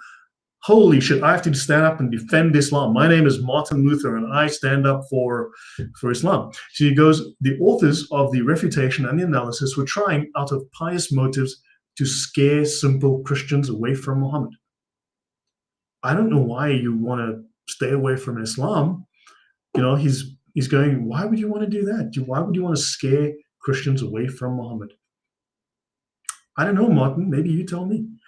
And he says, and to keep them in the Christian faith. Yeah, why would you want to do that?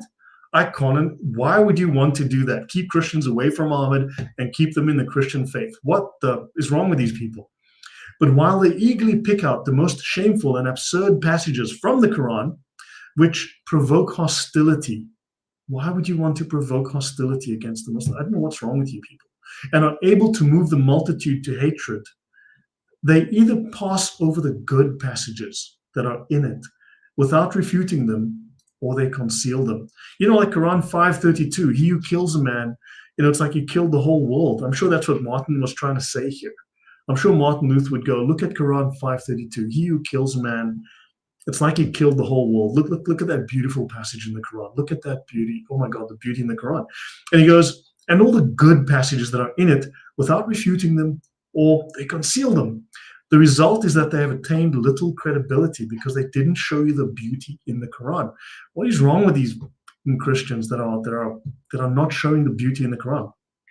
And they've lost all authority, as though they had published their books either out of hatred of the Muslims or out of their own inability to refute the Muslims. I mean, is it possible to refute the Muslims? Probably not, because look at the amazing good stuff that's in the Quran. Thanks, Martin. Go fuck yourself.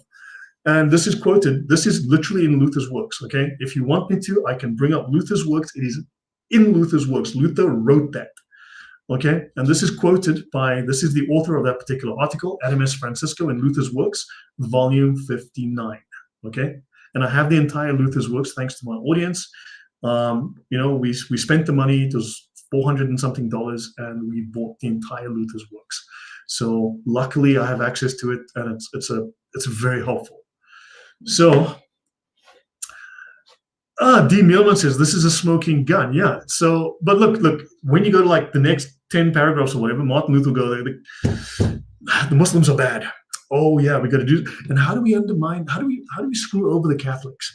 That's Martin Luther's approach here. He seems to quickly forget about these Muslims and like, how do we screw over the Catholics? Okay, so moving on. So Martin Luther writes. Yeah, putting it politely. Martin Luther, the inbred heretic, focused on the good passages, not the ones about heresy. Yeah, can you see how there's a word for this? There's a word for Martin Luther. I'm sure there's a word for this. Bernadette says, I'm amazed that the majority of Protestants don't know that Martin Luther left 7 books out of the actual Bible. Oh no, he hated a lot more. Let me tell you something. For a man who claims sola scriptura, the Bible, Martin Luther pissed all over the Bible. He absolutely hated a lot of the Bible. He detested a lot of the Bible. For a man who thought the Bible is the word of God and holy, the man certainly didn't like a lot of the Bible. So, mistranslation, I'm pretty sure. Let me see. I've been in the crusade. I've been in a crusade quest with Raymond Ibrahim ever since his dramatic counterpart was casting couch in the desert. No embellishment, just hard facts. Okay, yeah, I'm hoping to get him on in a month or so. My head hurts. Janice, yeah, I'm with you. Believe me, I spent 6 or maybe 7. I'm not kidding. I spent 6 or 7 hours on this material today, going through it. I mean, I had to look up one quote. So the author in the paper, the PhD paper that he's writing, he makes a full quote, but it's actually 2 sentences. One sentence is from one work of Martin Luther's, and the other sentence is from a letter. And it took me half an hour to find, because I have to go verify everything, right? And it took me half an hour just to find that this quote is not correct. It's correct. The sentences are correct, but it's from 2 separate works. I mean, it's half an hour of my life just to trace 2 sentences. So guys, look, if you think I'm not talking out of my ass, I mean, quite bluntly, if you find that what I'm saying is credible, believable, thoroughly researched, and you can see that you can source it, it comes from primary sources, that I'm not making it up, that my thesis holds water, then please, I do ask you to support the channel. I did literally spend 6 or 7 hours today on this work. Okay, I've been up since this morning, worked on this whole day. It takes a lot of time and effort. And if you feel that that's worthy of support, then I thank you and I appreciate it. So let me continue. So let me see, putting it politely. Let's see, in this chapter of the Ant in the Quran. Okay, I will skip over that for now. Okay, let me finish this. This is a long chapter. This is from Luther's Works, volume 59, page 259. He goes, so you don't appreciate Islam enough. Remember, let Martin Luther explain to you how you don't appreciate Islam enough. He writes, therefore, from this book, we see that the religion of the Turks, or the religion of Muhammad, in its ceremonies, and I might almost say in its behavior, because you Christians, you behave like wild dogs. You wild dog Christians, you wild animals, you uncivilized beasts. Look at those Muslims. Look how nicely they behave. Why don't you learn from them? And he goes, the religion of Muhammad is much more attractive in its appearance than our own, even among our religious and our clerics. Those guys are better than our priests. They're better than us. The modesty and simplicity of the Turks in food, clothing, buildings, and all things, as this book declares, as also in fasts, prayers, common assemblies of the people, are not to be seen anywhere among us, because you're a bunch of crappy Christians. Learn from the Muslims. In fact, if you want to be a better Christian, I suggest you be more Islamic. My name is Martin Luther, and I approve this message. He goes, indeed, it is impossible to persuade our people to do likewise. We just can't be as good as the Muslims. Then there are the miracles and the marvels of abstinence and discipline among their religious. They're so moral. They're more moral than us. Who among our monks, whether he be a Carthusian who wished to be regarded as the best, or a Benedictine, is not embarrassed in the face of these things? We're just not as good as the Muslims. We need to maybe just give up and become a Muslim. Our religions are only a shadow compared to them, and our people are profane, primitive in comparison to theirs. They are so elevated, so sublime, and we're just, I don't know, scraping around in the muck. Not even true Christians, not even Christ himself, or the apostles, nor the prophets ever presented such a fine appearance. Yeah, Jesus looks like washed over garbage compared to these Muslims. Yeah, Jesus doesn't look so good here. I look at the Muslims, I look at Jesus, and I'm going like, yeah, Jesus don't look so good. Just definitely not on the level, not up to scratch. Thanks, Martin. Appreciate it. Thanks for and this is why so many people readily abandon their faith in Christ for Muhammad and cling to him so stubbornly. Because I believe that no Catholic, no papist, no Catholic, no monk, no cleric, no priest, or anyone else sharing their faith, I don't think that anybody who read this Quran, anyone who has a look at what the Muslims do, anyone would remain steadfast in the Christian faith if they just lived 3 days amongst the Turks. And then what did the Turks do? They said, hey, if you're being persecuted in Europe, come over to Istanbul. You can live here and we'll give you religious freedom and spend 3 days or more amongst us. And fuck you very much, Martin Luther. We appreciate your input. Now, please go back to hell. So he says, I'm speaking here about those who take seriously the faith of the Pope. Good Catholics. Just give them 3 days amongst the Muslims, and man, they'll be Muslim. Just like, did Martin Luther spend 3 days among the Turks? Can someone let me know if Martin Luther spent 3 days amongst the Turks? Please let me know, because maybe that'll lead us to conclude that Martin Luther was not Muslim. Heck, I don't know. That's sarcasm, by the way. Please don't take that seriously, but do check. Please do check. Okay, so the rest of the crowd, and the greater part of them, particularly the Italians, those are the ones who nailed Jesus to the cross, by the way, because they are swine from the Epicurus herd. The Catholics are atheists. That's what he's saying, Epicurus herd. They are pigs from the atheists and believe nothing whatsoever. Catholics don't believe anything because they are atheists from Epicurus.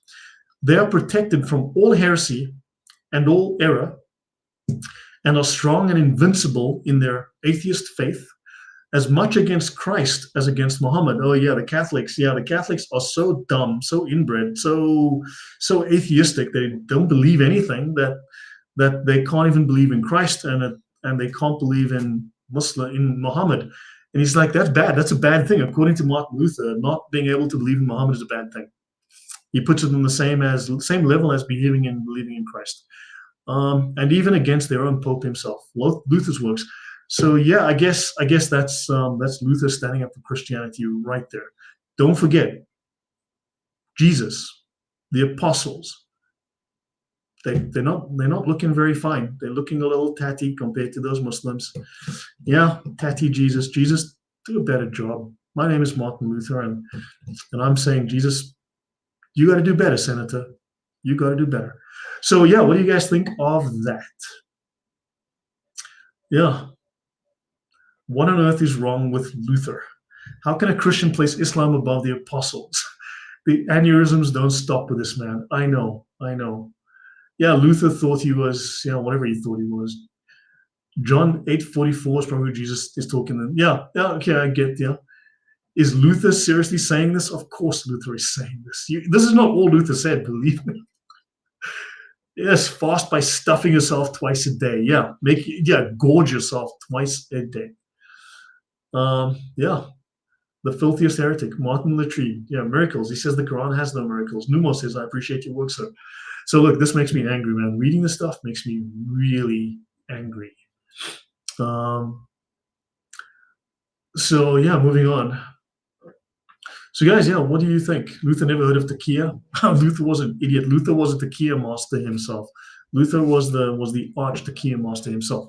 Okay, moving on. So let me see. Let me try and get to Christians who have been stirred up to take, so fiddle while Europe burns. And he says again, to repeat this slide again, Christians have been stirred up to take up the sword and fight the Turk when they really should have just been chilling at home with their cocoa and fighting the devil and unbelief with the word, reading the Bible and praying. So you know what, instead of opposing the Turk, I've got an idea for you. Sit at home, sip your cocoa, and just read the Bible. Don't fight against the invasion of the Turks. Don't do that because you deserve it. He kind of does say that. You deserve it. You deserved it. You deserve it. And yeah, we need to just park at home and pray and then don't stop the. Why would he do that? Don't fight against the hordes of invaders. And so Martin Luther's very muddy statements weakened the European response to Islam. And his confused theology undermined social cohesion and it amplified European infighting, all of which benefited the Ottomans, it benefited the Muslims, it undermined the Catholic response to the invasion. And Europe suffered. Europe was invaded. But yeah, you shall know them by their fruits. If anything, Luther learned of Tekia and went on, don't mind if I do. And I 100% agree with you. Yep. So Martin Luther said to set fire to the Jewish synagogues and schools. Muslim much? Yes, exactly. So yeah, no, Martin Luther was very pro-Islamic in certain ways. There's a strong look. I mean, there's clearly a strong parallel with Martin Luther's theology, Calvin's theology, and Islam. Martin Luther certainly, and I've said this for a long time now, a couple of years. Martin Luther took a playbook out of Islam, and hopefully you're starting to see there's a lot of pro-Islamic, very Islamic-friendly quotes coming from these people. So Martin Luther says it's very important to fight the Turks. Sorry, what was it? Oh yeah, fight the Catholics. One must fight the Catholics. And then he goes, Christendom is being destroyed, not by the Turks, but by those who are supposed to defend it, namely the Catholics. You see, because the Catholics who have raised an army to fight against the invading hordes of Muslims, the Ottomans, they're not the ones defending Christianity. They're not the ones defending Europe. No. They are destroying Europe because they're fighting against the Turks. Those horrible, nasty Catholics are fighting to defend Europe against the Turks. What does that mean? They're destroying Christendom. They're destroying Europe. They're destroying Christianity. We can't have that. You need to sit at home and pray. Just sit in your ass, do nothing, sip your cocoa, go about your business. These are not the Turks you're looking for. Go about your business. These are not the Turks you're looking for. So yeah, that's Martin Luther. What do you say to this? What do you say to this trash? So let me see. Evil will misinterpret scriptures to support their ravenous greed. What once is true is now that it's just racist. Yes, no, agreed. No, so Martin Luther writes in a different quote. He writes here, the Roman Curia. This took me half an hour. Just this took me half an hour because this sentence was in one book. This sentence here is in another book. It took me half an hour to figure that out. Okay, so he says here, the Roman Curia, the papacy, right, the Roman Church, is more tyrannical than any Turk,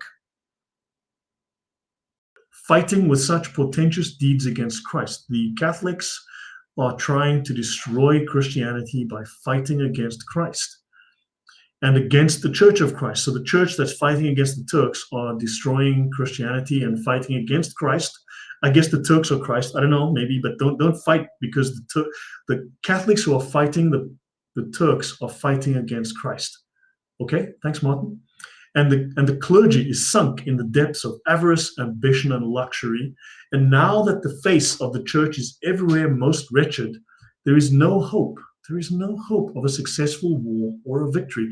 So you know what, guys? Give up, go home, say some prayers, have some cocoa, pet your dog, go for a walk, hug a tree, touch grass.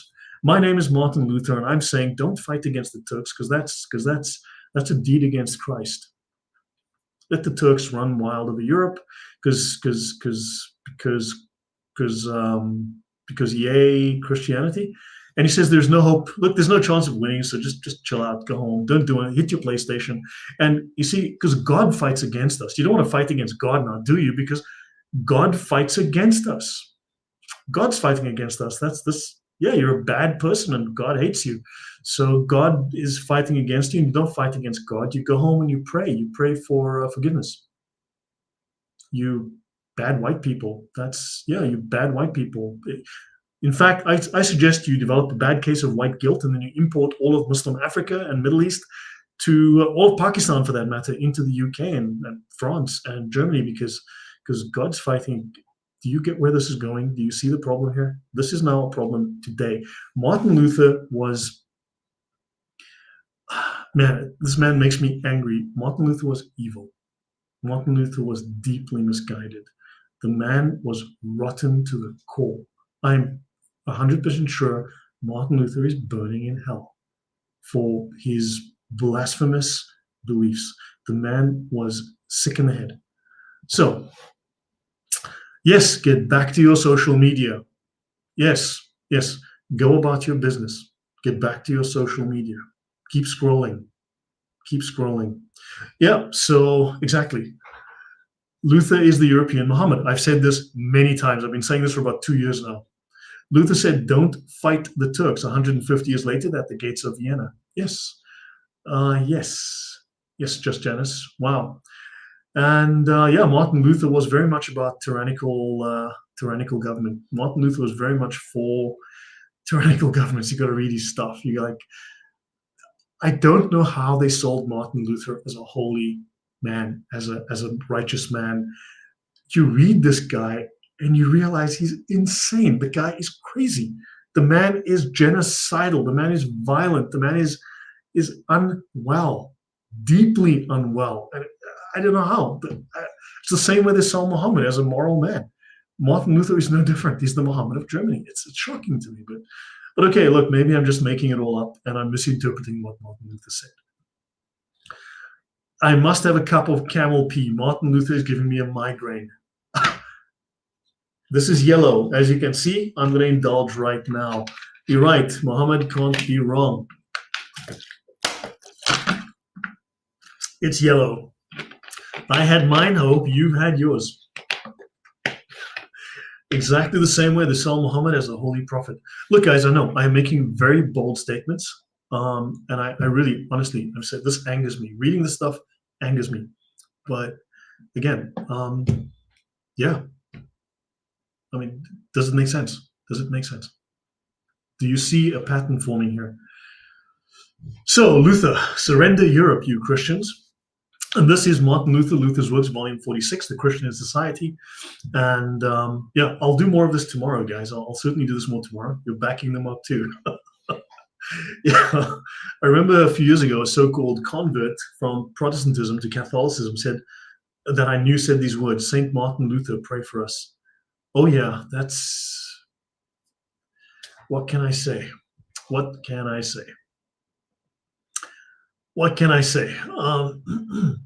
This is the U.S. current state white privilege claims and anti-Semitism all over again.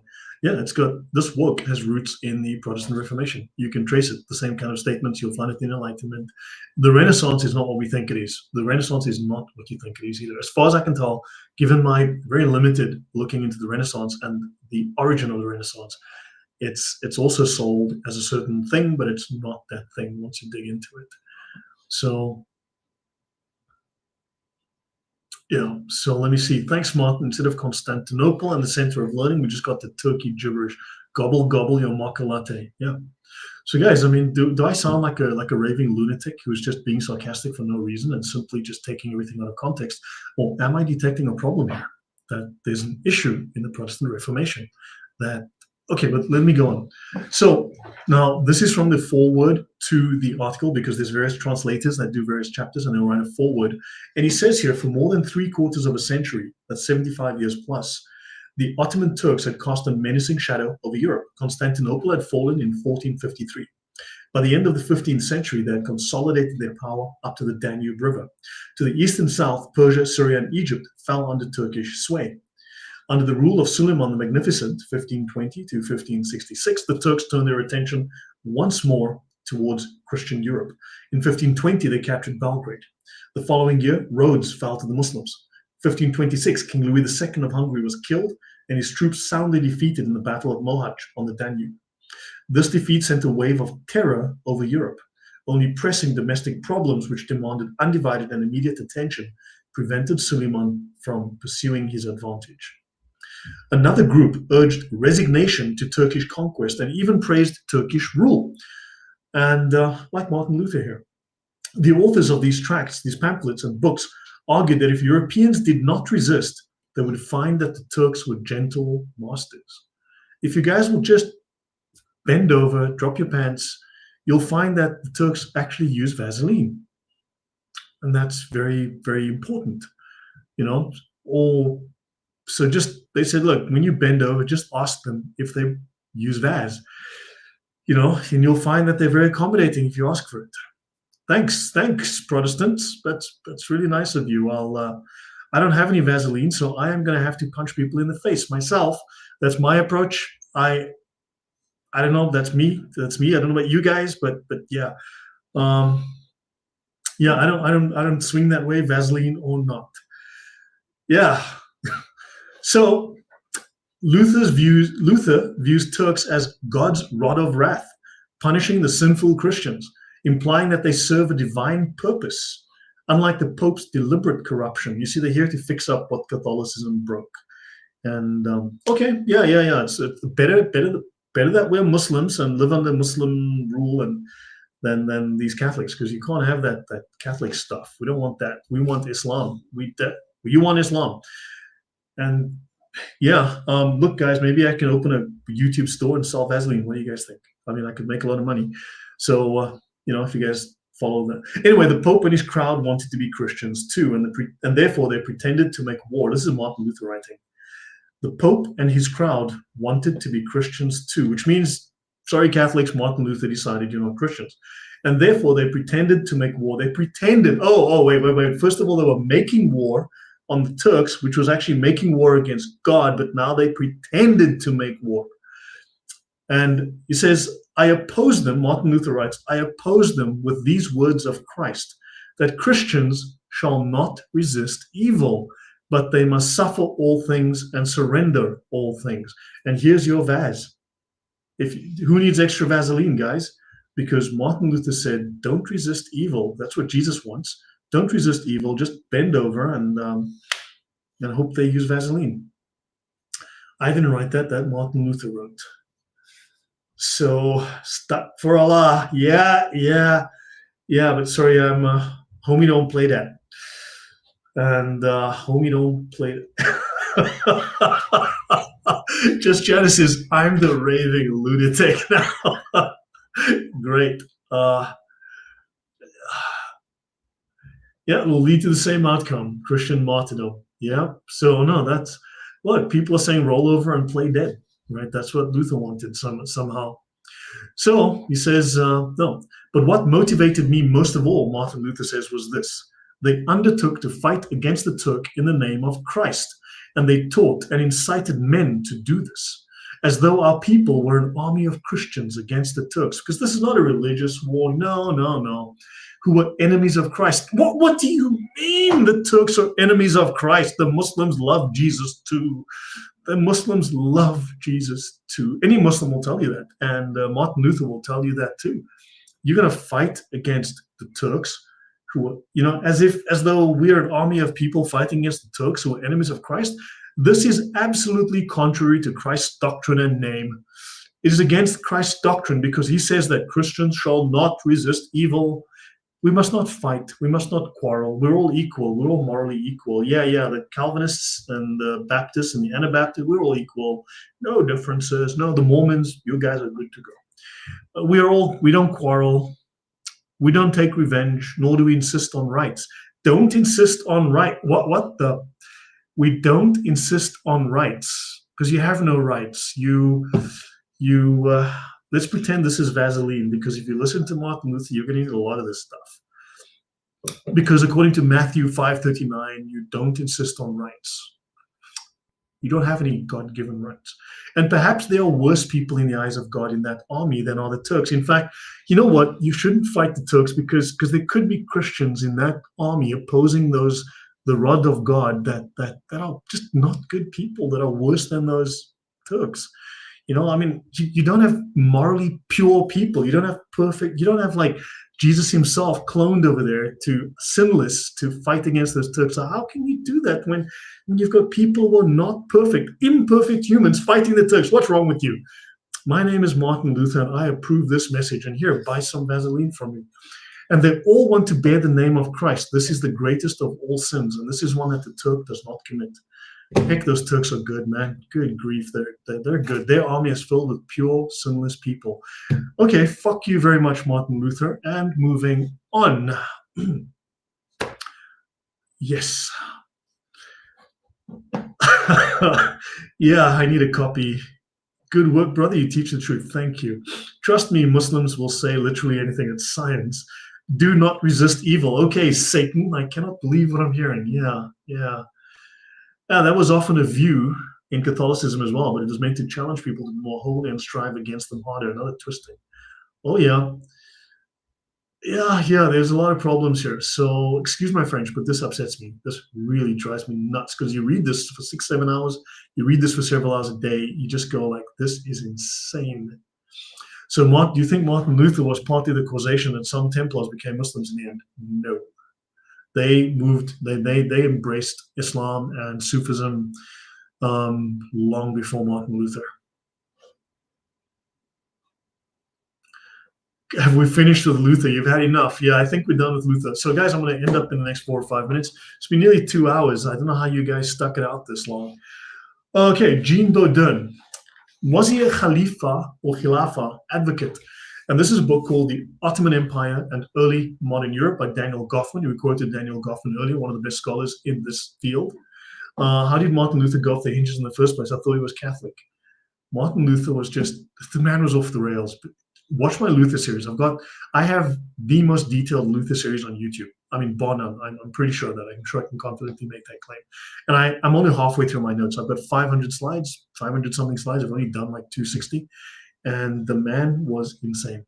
Martin Luther was a psychopath. The man was, to call him a theological fraud is way too nice. I don't know what, I mean, anyway, so your wrath is cathartic, Lord, have at it. Well, thank you. This stuff genuinely drives me nuts. So let me finish this page and we'll pick it up tomorrow if you guys are willing to join me for the same depressing nonsense tomorrow. Factionalism and insurrection. So the Ottoman government was aware of and exploited this tear in the fabric of Christendom. That's the schism, the heresy that's developing, the Protestant heresy, right? The Protestant schism, the Reformation. They were aware of it. My question, though, is did they create it in the first place? Did they incubate it? Did they seed it? Did they incubate it? Did they grow it? And then when it was big enough, then they amplified it. Did the Protestants do this and then the Ottomans sabotaged it or used it? Use it as a, made hay out of it? Or did the Ottomans actually create the Reformation as a deliberate strategy? We can't prove this, but is there circumstantial evidence to suggest that this is the case? So its experiences in Hungary and Transylvania were only the most direct of that state's involvement in the religious disputes. Suleiman wrote at least one letter urging the Protestant princes of Germany to hold firm against the Catholics and cooperate with the French against Charles V. The Ottoman government continued to support the Calvinists. You guys need some money? Here you go. You need troops? Yeah, we got you, buddy. We got you. And not only in Transylvania and Hungary, but also in France. And thanks, Calvin, for all those, for incorporating Islamic sovereignty of Allah and lack of free will into your theology. We love that Islamic theology in Calvinism. Good move, here's some money. And cooperation with France, which led to the wintering of an Ottoman fleet in French Toulon in 1543. We always ally with our enemies, the Muslims. That's what Christians do. And the attachment of a French artillery unit to the Ottoman army in Hungary. We're going to fight the Catholics because, man, those Catholics are bad. You Muslims are our buddies. Yeah. During these troubled decades, the empire also became a haven for the religiously oppressed. In the mid-17th century, for example, the Huguenots, forced into exile from France, resided in Istanbul, and several Anglican clergymen who had fled Commonwealth England, Quakers, Anabaptists, and even Catholic Jesuits and Capuchins settled in and wandered through the empire. Such an eclectic mixture of Christians suggests that North America was not only the refuge for Western European religious dissenters. In the early colonial period, it was also generally understood that spiritually oppressed Christians, as well as Jews, tactical move by the Ottomans here, could find sanctuary in the Ottoman Empire. As early as 1529, Martin Luther was aware of the relative moderation of Ottoman society, despite his grumblings that Christians could not worship openly there. By the 1580s, you had a thinker such as Jean Bodin, and he could write in open admiration about this aspect of Ottoman society. Let's have a quick look at Jean Bodin, and this is my last slide, and we'll pick this up tomorrow. Is there any ancient Greeks thinking up determinism? 100% villainous, 100% yes. Exact 1000% yes. Pagan Greeks, the forerunners that the atheists worship as their priests and founders, most definitely 100%. So how dare the Muslims say that they love Jesus and respect Jesus more than Christians? They are liars. Well, yeah, of course. What a surprise. Lloyd, which denim should I use if I want to fight against Islam? You get cloth that's measured in denier levels. I would get like 10,000 denier with no zips, and I would put a padlock on the belt. That's what I would do, because yeah. So the Dawa dollars, yes, they were paying Dawa dollars to the Protestants who were happy for the money. I don't know who's more insane. You said Martin Luther or Momo. Man, it's a close call. I don't know, but maybe Muhammad pips him at the post. But Martin Luther he wasn't far behind. Let me tell you that. Okay, so Raf, good move. Absolutely fascinating. Blossom says, I have to leave now, but I'll try to listen to the rest of this during the week. You've given us plenty to think about. Thank you. Yeah, I'm going to finish this slide and I'm done. You know what? Tell you what, guys, let me end here. I'm actually tired. I spent too many hours on this. I am really tired. And thank you again for tell you what, I'll call it here. We will talk about Jean Bodin, okay, who wrote very nice things about the Turks. Very nice things. You'll find lots of diplomats who are saying, I don't think we can win against the Turks. Let's just roll over and play dead and let them win. The Turks are so awesome, and our European society is so crap. We need to roll over and play dead and let them in. And there's a lot to that going on, and you'll find a lot of Muslim friendliness going on amongst the. Anyway, so guys, hopefully you've learned something. Hopefully you don't think that I'm a raving maniac or just being needlessly sarcastic. But that's kind of a coping mechanism, because this stuff is very disturbing to me. It is problematic. This is an issue. For instance, I did a series on Hitler, and I did a portion of that was the focus on Hitler's Pope, the claim of Hitler's Pope, which is entirely false. It's 100% false. However, you very quickly, once you examine the issue, you discover that you are dealing with the issue of Hitler's Protestant. In fact, Hitler's reformer. In fact, you're looking at Hitler's Martin Luther. This is a genuine reality. And this is not an accident. I know there are many Protestants that try to spin it like that. They have twisted his words. No, they didn't twist his words. They implemented them. They followed his plan to the letter. They extended it. They went past it. But there are serious problems with Martin Luther. There are serious problems in the Reformation. There are serious problems in the theology. There is a serious Islamic undercurrent inside of Protestant theology, and it is a political theocratic movement, a crime. So let's continue this tomorrow. Thank you for being here. I hope you will like it. I hope you will share it. I hope you'll subscribe to the channel and talk to your friends about it. And I'll make the slides available at some point. You can buy them. I'll put them on my coffee shop for your purchase. I'll get some slides ready today. We're on slide 62. I'll pick it up from tomorrow. And please let me know your thoughts in the chat below. Do you think I'm a raving lunatic, or do you think I'm onto something? Do you think there is credible information here that leads to the conclusions I'm drawing? So yeah, thank you all very much. And thank you again for those who support the channel. Really always appreciate it. It's a lot of time, it's a lot of effort. It's not a casual 5 minutes. I don't just go to an AI and say, please write me this. It is huge amounts of work. So yeah, thank you guys. God bless, and we'll